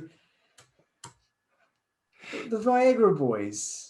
Yes. No one wanted to review them. Let's get that Well, off the bat. it's kind of been a bit of a meme because on this podcast, because when we all first heard of the Viagra Boys a few weeks ago, they were kind of getting comparisons to idols, and you know, it's not that they were getting comparisons to idols. It's that they had a write-up, the headline of which was "Post-punk band takes on stereotypes of toxic masculinity." That's and we were all exactly what it was. That's it, yeah. And we were like rolling our eyes, like Jesus Christ, not again. But it's idols, but Sweden. Yeah, I was just looking up because I had to figure out exactly where they were from. And they're a Swedish post-punk band, and I want to give them a little bit of credit because I already can tell that this review tonally is going to be mostly negative. So I'll kick this off by I don't know, maybe someone else will have some complimentary things to say about this record, but there are quite a few things about this record that I think are good, even if it's a heavily flawed album. I will say that certainly helped to have incredibly lowered expectations on the basis of that, you know, first introduction to the concept of the band. And of course, an artist being called Viagra Boys, which I maintain is just a god-awful band name. Stop it. You're not funny. It's not even really just like the Room worst bad. It's of just all time. awful bad. Yeah, and like no, it's just terrible. Like change it. Yeah. Like also, we are noted fans of bands like Porcupine Tree and the Twilight Sad, which you know, exponentially everything. Yeah, I mean, absolutely Exponentially better. better names. Viagra Boys is a kind of name you come up with when you're like, aha, we're 16 and let's make a band. What do we call ourselves to really piss off our parents? Yeah, but also Some real like, McLovin energy. Also, like welfare jazz. I mean, what the fuck is that? Like, what does that mean? Anyway, What if I was does to take words a, mean? if I was to take a Full of stab at Viet it, Cong / preoccupations. Just change it. No one cares. Just yeah. stop calling yourself this. If I was to make a stab at welfare jazz, it's like, we're taking this really sort of thought to be kind of classy, energetic genre when we're like all on welfare, you know? Yeah, sure. Yeah, it's I don't probably know. something like that. To me, this does not have the feeling of like, not that this necessarily makes a band good or authentic or whatever. This doesn't have the feel of like a bunch of guys who are like, you know, working two jobs and in a band. This has the feel. The band this reminds me of, and this is really a loose comparison because this band is much better than the Viagra Boys and much more talented and much more sonically diverse. But I'm reminded in spirit of Ice Age, who have a similarly kind of like irreverent sense of humor that they approach a style of music that's not that dissimilar to this from, and also obviously incorporation of brass instrumentation on some of their more recent projects and yeah. But this is no fucking plowing into the fields of love. This is a record that, but look, it's very tempting to just dunk exclusively on this band, but I actually like quite a bit or a decent amount of this album. One thing that is immediately apparent when you start listening to it, I think, is the unique and inherently unhinged vocal tone of singer Sebastian Murphy.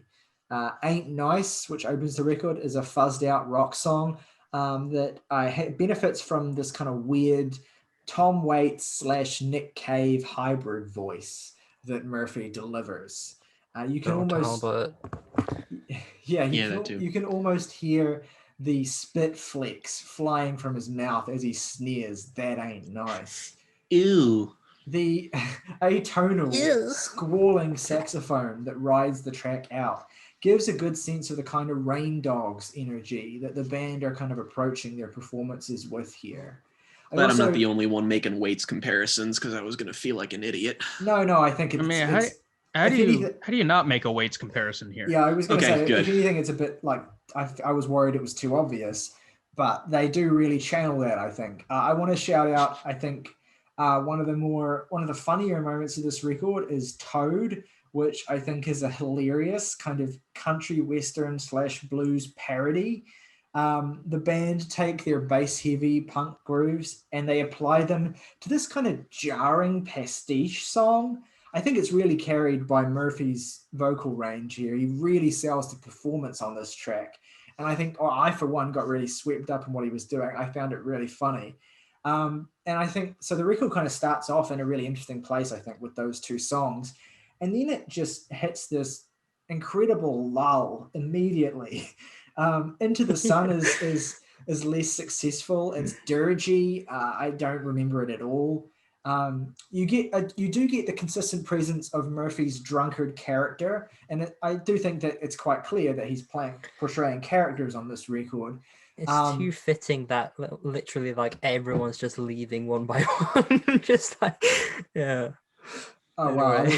Wow! I was reading notes. I didn't even notice that, but yeah, everyone's just like yep. Yeah, they should. But yeah. Anyway, I do think there's a pretty consistent presence of those characters that he's playing, and that kind of, there's also a concept about like this kind of twisted love story that's kind of underpinning a lot of the songs here as well. But that's the thing, is it's kind of really loose conceptually, and it doesn't feel particularly unified. Like you kind of get these snatches of characters of like scenarios and characters across this record, but they don't really feel unified into a whole. And particularly there are some weaknesses in the instrumentation that really let the record down on a track like Into the Sun. I think Creatures is similarly middling. It's better, but it still doesn't really do a lot interesting. Six Shooter kicks off with a driving, almost krautrock influenced beat. It didn't feel a million miles away from Nui or like bands from that ilk in the 70s, just that beat. And then the song just kind of rides the beat out and doesn't do anything. It just kind of happens. Like, I'm like, this beat is really interesting. And they just don't do anything at all on it. It's just plods along. Oh, this beat's really interesting. Good. Yeah, not to defend this album because I don't love it, but I don't know. It's kind of good still. No, it's not they're terrible, but it's just it doesn't need the like they have so much like Alex Cameron fused idols drunkenly shouting that you don't need that in your face at all times. But yeah, I don't know. No, I was going to say there's still stuff on this record that I like a lot that I haven't even gotten to yet. I was going to just shout out Secret Canine Agent, which was one of my favorite song titles of the year so far, even though the song itself is just kind of nothing, ends way too quickly. Now the sniffing dog. Yeah, but I love that song. But I think the last 4 tracks on this record, which are quite different from each other, I think I quite enjoy all 4 of them. I think it regains a bit of lost charisma and momentum in this final stretch. I Feel Alive is a Tom Waits song. Yes, it is. All but name. It just is. But my perspective is like, well, we haven't had a Tom Waits record in 10 years. And this is not a bad song. I enjoyed it. I enjoyed the song. No, I was just reminded that Tom Waits haven't done anything in 10 years. he was supposed to be working on an album before the pandemic. His record label said so.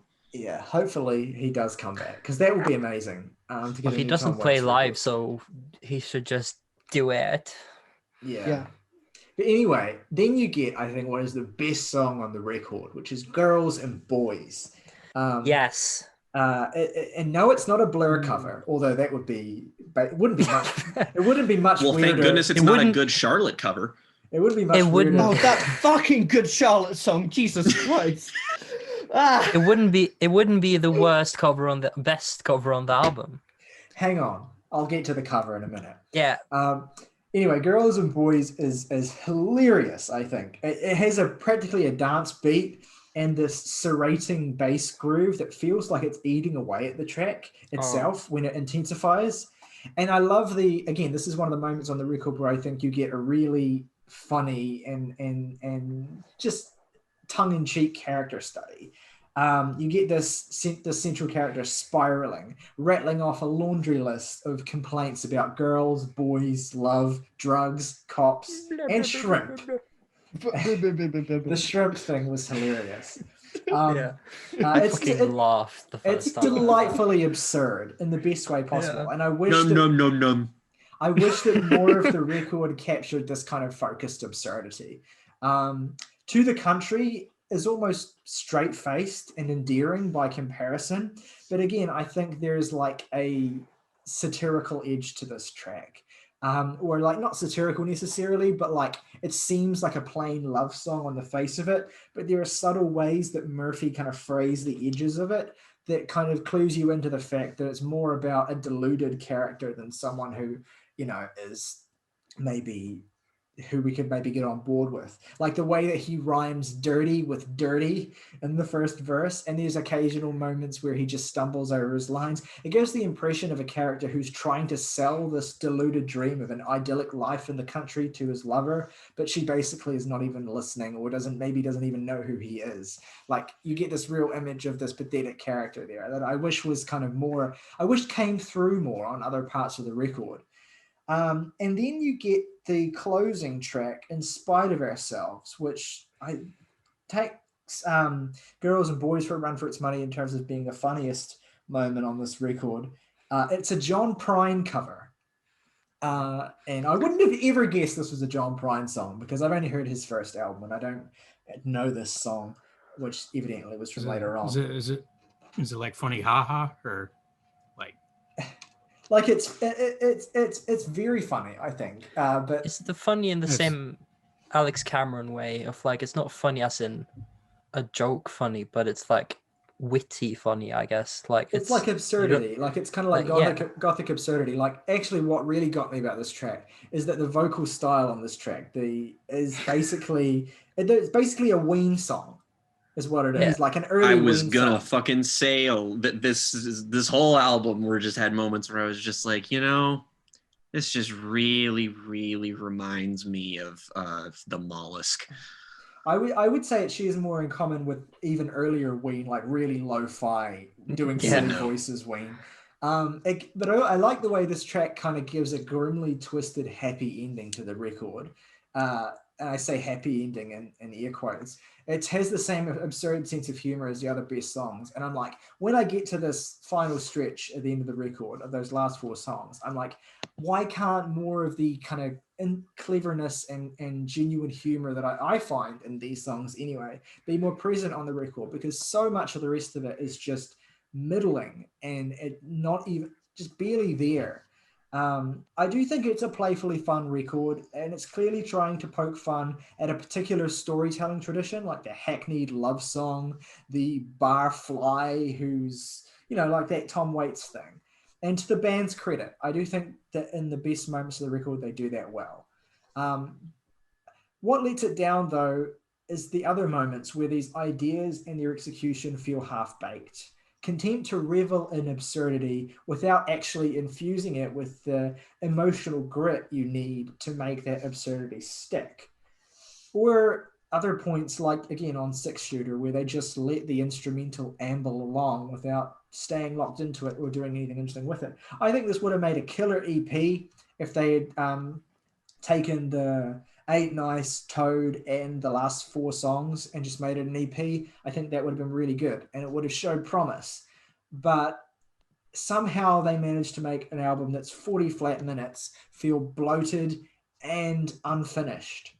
And it's a real shame because I do think there is potential here to be interesting and to be like a kind of parodic counterpoint to bands like Idols. Like, this is the thing. I do think that when we get like the articles about this band taking on toxic masculinity, I think it misses, there's like, on the face of it, that's true, but like, it's totally different approach because Idols are being like, very didactic and very kind of like, fist in the air, consent, whatever. Whereas Viagra Boys' approach is completely different because they're not doing that. They're making these parody songs. They're making these kind of like character studies of like really shitty people where they're like from first person perspectives where they're just like drinking and scratching their balls and shit. And I think that they don't ever come across as preachy in the way that Idols do. I think it's kind of a misguided comparison, even though there's definitely threads there, both instrumentally and obviously thematically, but the approach is completely different to me. And well, it's interesting you should say that, I think, because what I still think is Idol's best song is kind of like that, in that I'm thinking of Never Fight a Man with a Perm, and that's not a song that says, oh, toxic masculinity bad. It just tells these stories of these people and have met who are terrible, but very conventional people, and makes you think about who they are, I suppose. Yeah, the difference though is that song is obviously a great song, but again, you're from the perspective of Joe Talbot. You're looking on at this kind of ugly, lumbering beast, whereas in this album, you are the beast. That's what you're embodying. And I just wish that they had kind of, I don't know, maybe they just don't seem to have the right amount of inspiration to really bring that to life. It's a shame. Yeah, anyway, that's basically all I have to say about the record. Yeah, well, the most difficult aspect of criticism of any art form is when you have to criticize comedy, because there are only so many ways you can say, I don't think that's funny. And basically we have arrived on my position on the album, which I don't think is bad at all. It's like listening to a half north of something half an hour that is being explained to you and you're just like, yep, I'm not laughing.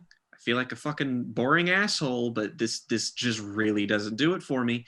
And like, there are just parts of this that just rub me the wrong way, where it's got shit like fucking 20-second long shit with like Coldplay, and it's like, I get that this is basically little more than an attempt to musically shitpost here, but what are you doing? What is the purpose here? I'm not saying that you need to have all of this, fancy sequencing, all of this, everything has to have this purpose. If you're gonna make something that's kind of fucking Jackson Pollock, throw this shit at the wall and it's there, sure. But at the same time, I'm just like, it's like what I said when we reviewed The Mollusk.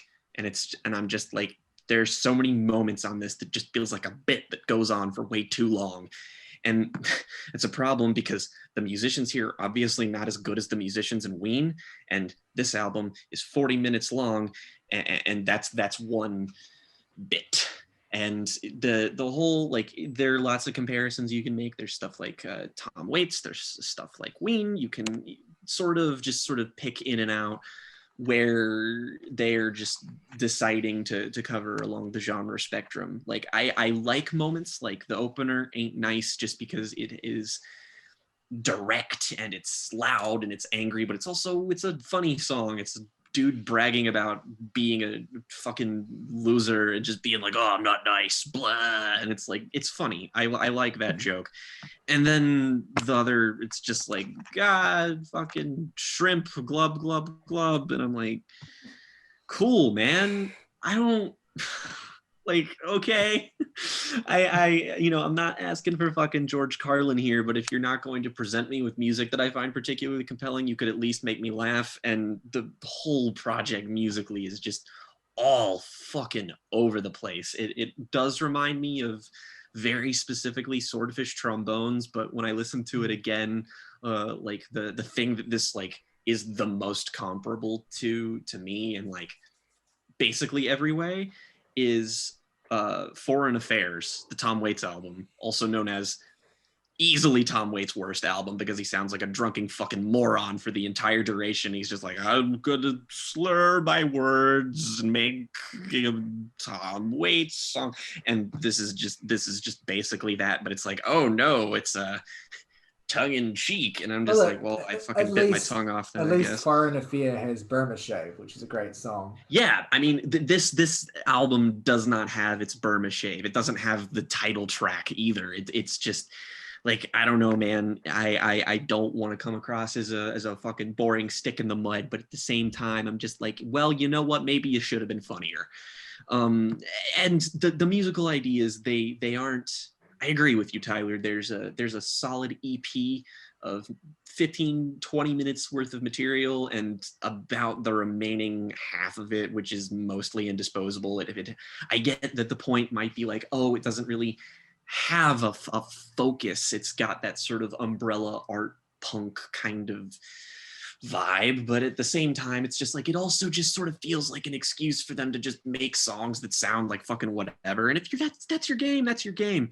But I'm just sitting here and I'm like, I don't know. I don't know what I'm supposed to do about an album that I don't think is poorly constructed or poorly put together in really any way in terms of what they're going for, at least. But where I'm just kind of like, I know a lot of things like this that I like. You don't have the incredibly poignant, impressionistic lyrics of a Tom Waits. You don't have the narrow grasp on humor that a Ween does. Like, and this album doesn't have a tried and true where it manages to balance being emotionally honest and also being silly and having songs about the smell of buttholes. And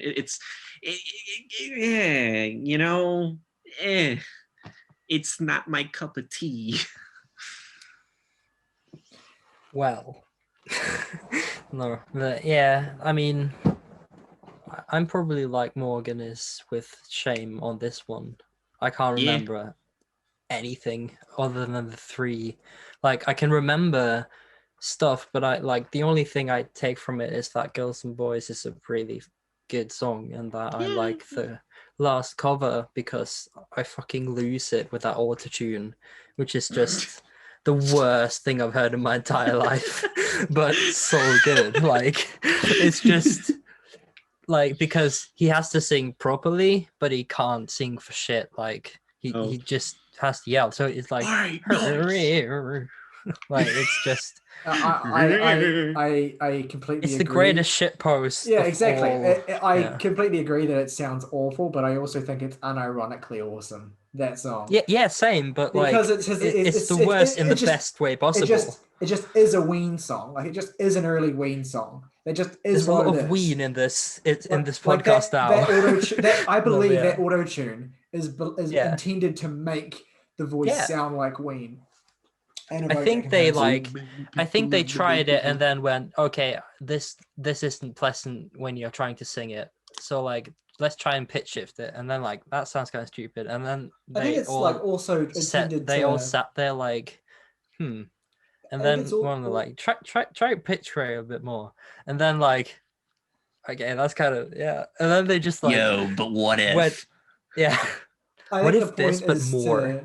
I think the point is like to make the song into a duet, basically, like the male and the female voice. Yeah. Because like that's what the song is about their sort of relationship. But yeah, I don't know. It appeals to me in the same way that early Ween does, and in the same way that some of that more warped Tom Waits from like the early 80s stuff does as well.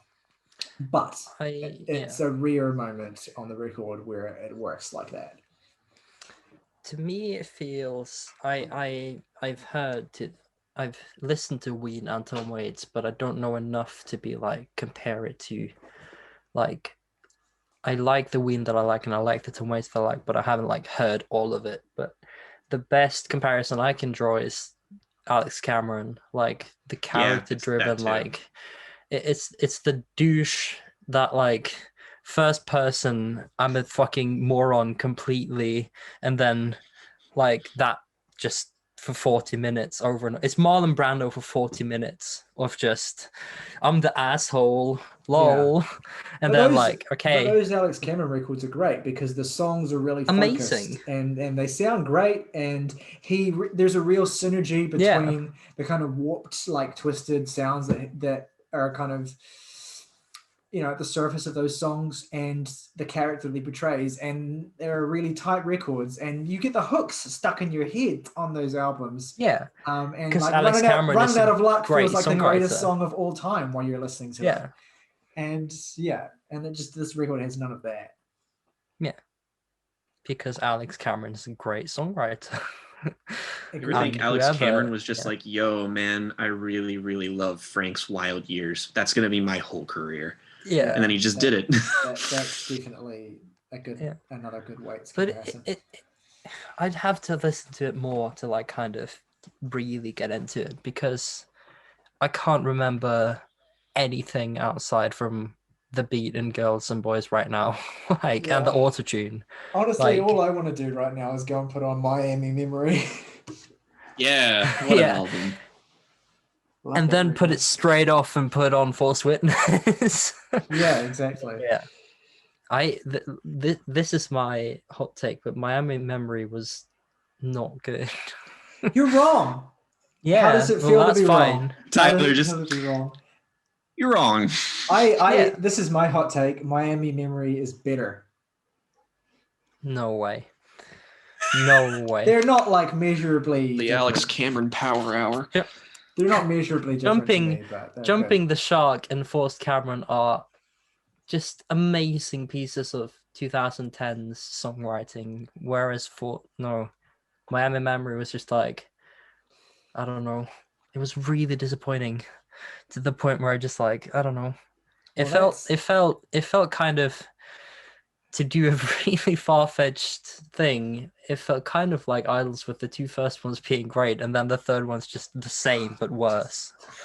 No, let's move away from this. We're not even reviewing Alex Cameron. Tyler slowly unhinging himself. Okay, we're going to have to agree to disagree. We're going to have to disagree to disagree on that one.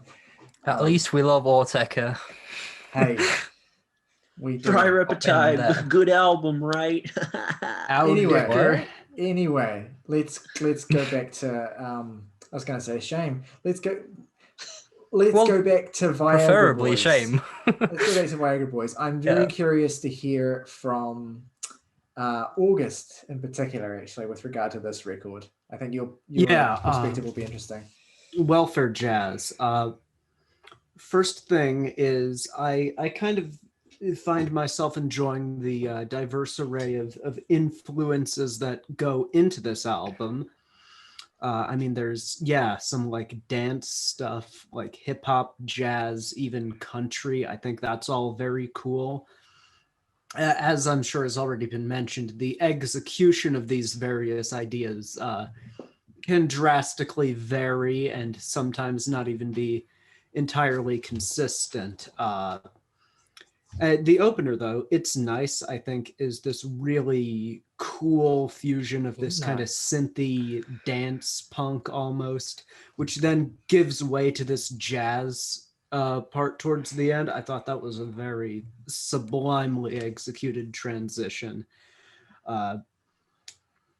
The stylistic diversity, of course, main selling point. I think it's often engaging enough to just, like, even if I'm not too into what is being portrayed on these songs, I think what they're doing in terms of the style is good enough that I can listen to it. I can like anticipate the next track coming and giving me a whole new flavor of something else. And I think it does a good job at maintaining the variety, mainly in the first half, because as has been readily pointed out, this album's first half is the best part of this album. That's where it's kind of... As has been readily pointed out, and I just flagrantly disagree with that. Oh, you did? Yeah. Okay. Same here as well, actually. I was only here for snippets, so I might have... Okay. I think the album starts strong with Ain't Nice and Toad, and then I just don't care for anything until the last 4 tracks, which I think okay, are gotcha. That helps then. Basically the same.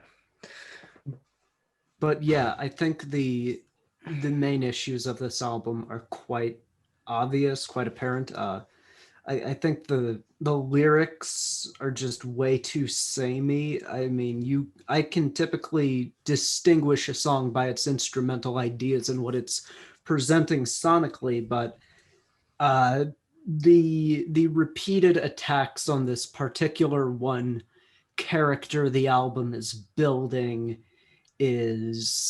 are just become quite stale at a certain point. And it's not like an Exile in Guyville where it's attacking one character, but that character has so many dimensions and layers you can go at them from, where this is a very kind of basic, stereotypical, like, shit dude.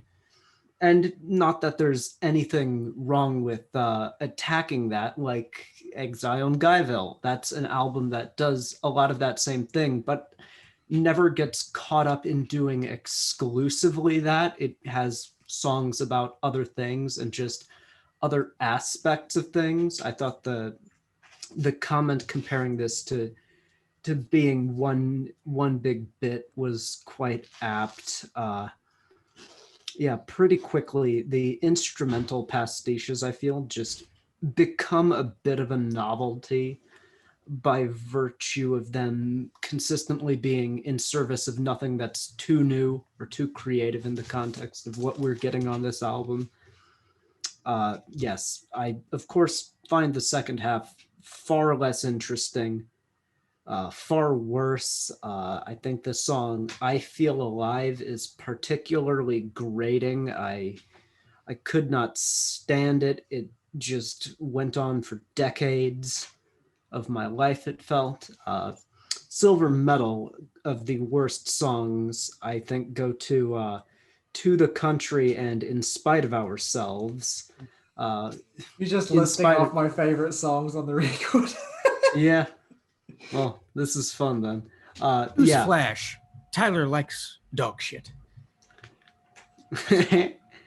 Yeah, but no, these the In Spite of Ourselves is a John Prine cover, which cues you into the sense of humor this record has for sure with its may he rest in peace, incidentally. Yeah. I should have said that before. That's true. Lost him last year. But yeah, I mean,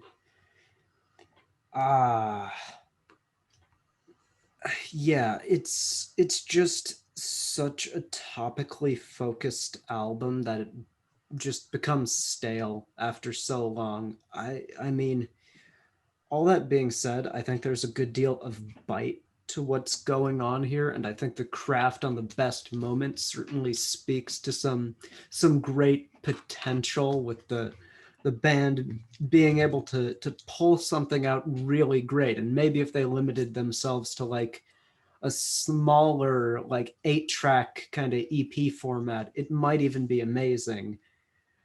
But it's just so like bloated feeling for such its short run time. And I'm honestly like, I'm just so conflicted because I really love the best moments on here, but the worst moments just make me not want to be alive. The problem with this album for me is that I found it, and you know, we could argue this all day long. I think it's just a matter of perspective at some points, but I found it I like not one shred of it to be sincere in any way. And I found it to be actively annoying in that regard. Like, oh, we're gonna do all these pastiches of our influences, and then we're gonna sing about, we're gonna make up these characters, but we're not gonna give them any dimensions, even though we write about the same kind of dimensions for 40 minutes. It's just I find it all very flat. The only interesting part of it, I think, is the Tom Waits-esque thing. And I thought the instrumental was fine just because I didn't have to listen to the dude's stupid fucking voice anymore. Those are like fine, whatever. I will never think about them again. The rest of it is either boring or actively annoying. And like as someone who has been familiar with the John Prine song for many years now, the concept to me is just like, all right, what if we covered this, but we just make it sound like shit? And then that's it. That's it. That's all that. No, the fuck, it is not. Like, what? It is not a great concept. Ooh. Yeah. I think it fits in the context of the record with the emotional tone it's going for, and you're either on board with that or you're not, and that's fair. Yeah, like the way that Murder Ballads ends with a Bob Dylan cover, but it still feels like it homogenous. That's a perfect comparison, really.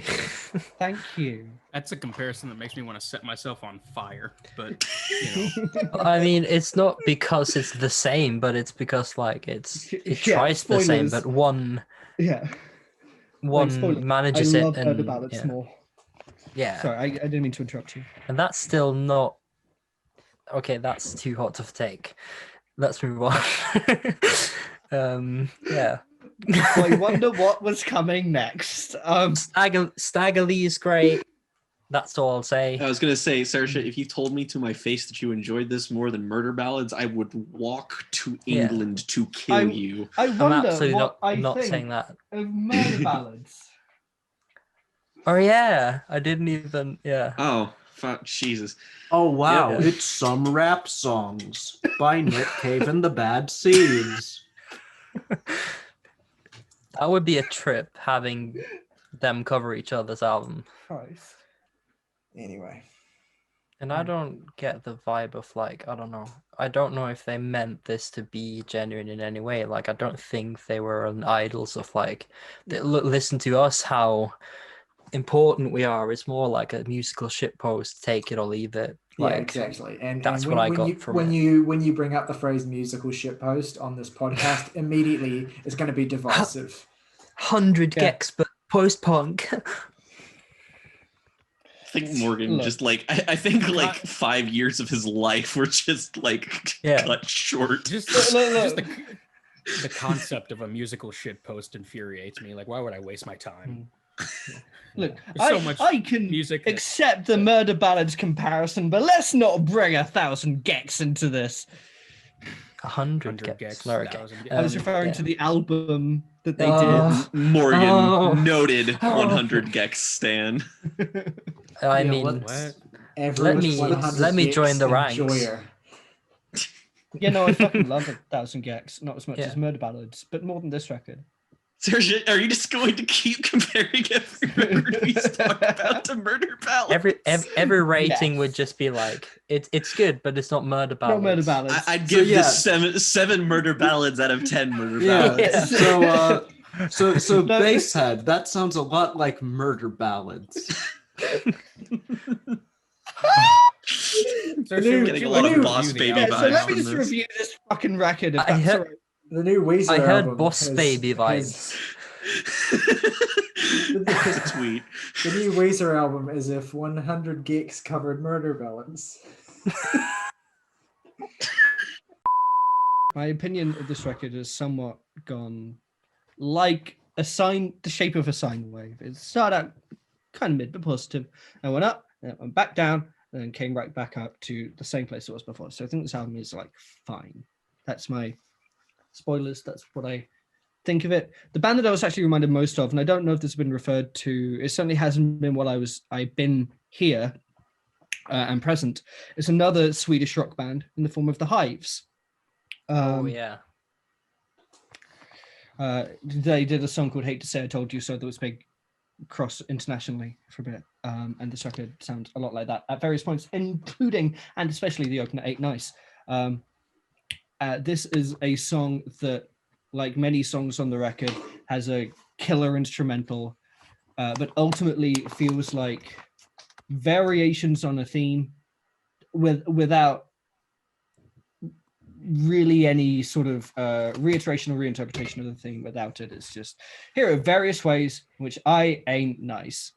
The sort of the next fully fleshed out Toad feels the same way. That cracking instrumental, great idea, good theme, but my god, is it repetitious? And it's also just like, yes, just, you're trying to paint this picture of this character, and he's telling you why he doesn't need to settle down with this lady.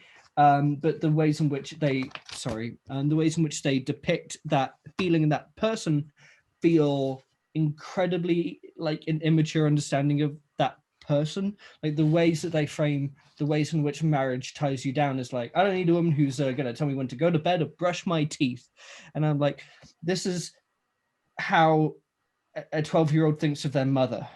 And I don't feel like this is a real person that's interesting to follow. I think that's what makes that song great, though. I think that it's obvious parody, and you get that sense of childishness to it, and it's making a point about how, like, when you really dig into it, the kind of attitudes it's interrogating are inherently childish, and you just make that apparent by dialing up the childishness to the point of parody. And I'm going to be real, I completely understand that on an intellectual level. When I listen to the song, that doesn't translate into me buying the vibe of it at all. No, for sure. There's nothing more disheartening than me kind of voicing an opinion and someone saying to me, I understand that on an intellectual level. Right. I get what you mean, but I suppose what I'm trying to say is, like, I can fair. listen to the song and say, okay, they're trying to do this. I can see that's what they're trying to do. But there's nothing here where it grabs me by like my heartstrings, and I'm like, yes, I buy this story. I'm invested. I want to follow this further. And that's sort of, I think Creatures is a great exception to this rule, where that's I think like a really, really good song where the theme is held onto, and it understands what to do with what it's about, and the instrumental is still really good. Girls and Boys is another almost exception to what has been, not an exception, but the exception that proves the rule in terms of the critiques I've had of this record, and that is hardcore variation on the thing, but it is constantly entertaining and silly and fun. The moments where he goes, and the shrimp, blub, blub, blub, blub, blub, blub, blub, blub, are just endlessly hilarious to me, and I wish I found the rest of the record this funny. It is not a Blur cover, but it has the energy of the Blur song for me, anyway. Okay. Not Blur in execution, but Blur in spirit. Well, not even Blur in spirit, but that particular Blur song. Yeah, Spirit. Blah blah blah blah. Thank you. Thank you. And yeah. In Spite of Ourselves is a very interesting track to know that it's a cover, because it is so fraught with everything that is both good and bad about this record, but it is also just so evidently like the most interestingly written song on the record. And so hearing that it's a cover makes a perverse amount of sense. And again, the lines about, sniffing undies just seem to play to me a bit. Really? I mean, I find it simultaneously funny and incredibly, I want you to go to your room and think about what you've done without any dinner. So, and Not that's just kind dinner. Well, this is kind of the summation of the record. It is fun and funny, but I want you to age about 2 years in grade school and then make a record. Yeah. Again, it's it's the stuff that has limited mileage, really. And you're right. You listen to it once and then you basically never think of it again. Kind of for most people, it's what we talked about earlier. Of in a live context, this is just fun. This is great. And then if you just listen to the album as if you're going for the approach of this is supposed to give some great meaning and art, it's just not. If I was at my student nightclub and Ain't Nice came on, that would be an amazing time. Again, I think with regard to meaning, again, ultimately it is just a musical shitpost, and that it's either a musical shitpost that appeals to you, or again, you're like Morgan and you just find the entire concept annoying and you wish it would go away. It has a lot of ideas that are going to keep me coming back to it. Particular songs, anyway. It has ideas I find compelling. They're often instrumental ideas over anything else, and I think they are artists with potential to make something really interesting on a more fulfilling level. For one specific, I really dug the incorporation of brass generally on this record. I thought it sounded pretty good. Musically, this album's pretty great. To me, anyway, on a song Ain't Nice, you have that pushing bass line and the organs to come in on a very jabbing staccato moment. So the da da da da da da da da da, and just really pushes the song forward and makes it sound off kilter and it's almost like a clown car that's about to fall apart at any moment, but it's holding on and going forward. Very good. All right. Must do better next time, but good job. All right. I haven't heard the first one, but apparently that one is much better. But I mean, you'd have to find out yourself. And I don't know if anyone of you is going to care enough to do that. I'll take your word for it. Exactly. Okay, well, on that note, we can probably wrap this up now. Should we do our favorite tracks, least favorite track, and rating? Let's go again in order. Hopefully Morgan will come back. Please. He's gone. I killed him. Oh no, here he comes. He's returning. I guess. Well, it's over now, so don't panic. Fuck, I'm stupid. Jake, what are your favorite tracks? That was a really innocuous thing to condemn yourself for. That was extremely self-conscious, just a real moment of I'm so oh man, my arm hurts. I should fucking die. Have you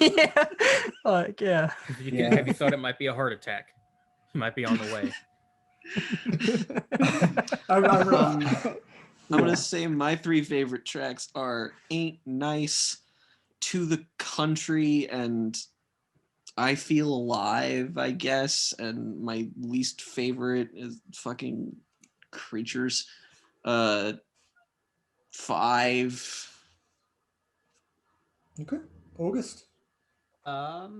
Ain't Nice, Toad, and Into the Sun. Least favorite is whatever the hell it's called. I Feel Alive. Light kind of 6 out of 10 rating. Neat. Wow, that was a lot higher than I expected. That's so favorites. I guess I'll say I Feel Alive and 6-shooter. Least favorite, In Spite of Ourselves. 3.5 out of 10. Nice. So my favorite tracks are Girls and Boys, Ain't Nice, and Creatures. My least favorite, but I don't know. 6-shooter. And I'm going to give this record a 5.5 out of 10. My 3 favorites are Girls and Boys, Toad, I want to shout out, and To the Country. My least favorite is probably fuck knows, to be honest, Into the Sun maybe. And I will give this album a 6 out of 10. Nice. And Laura? My favorite are the last 3, and my least favorite could be any of them because I literally don't remember most of it. But I'll say Coldplay just to be a douche, but it's pretty fucking stupid. The Coldplay thing. It's really stupid. Even for an interlude, it's infuriating. But aren't we so funny because we sound like dog shit? Isn't that hilarious? But I'd need they're probably gonna pop up at some festival somewhere once this all ends, and I don't doubt that I'd probably get another view on it then, but like a 6, I don't know. It has potential, but I'd have to listen more because I generally can't remember anything apart from the last 3, which are great. Okay, so that is on average 5.3. The only record we have rated at 5.3 is Sing the Grace by Frightened Rabbit, but it's just above A Hero's Death and Trap Mask Replica. Oof. Trout Mask Replica disrespect, man. Trout Mask Replica, an album that 3 of us gave 8 and the other 2 gave 1 out of 10. Yep. I believe. Sounds like Trout Mask Replica. Anyway, Yep. Thank you for sticking out and watching our reviews from home. If you're still watching, let us know in the comments what you thought of either of these albums and what you thought of our takes on these albums. Do you have any hot takes of your own? Next week, we're going to be reviewing some, I'm delighted to say, at least more high-profile releases. We're going to be touching on the new Weezer record, OK Human. And we'll also be talking about, pause for effect, Steven Wilson. Boy. And we'll also be talking about, probably in some form, if not in a main section, because I think it's likely going to be pretty cool. I'd like to shout out the new Madlib album, Sound Ancestors, as well. So we'll discuss those next week. And go and check out our record club for today as well, which will be up in a separate video, which will be on a record called Play With Toys by the, I want to say, alternative hip hop, although they're hard to genre classified band, Basshead. We'll get into that soon. But yeah, let us know what you think. And yeah.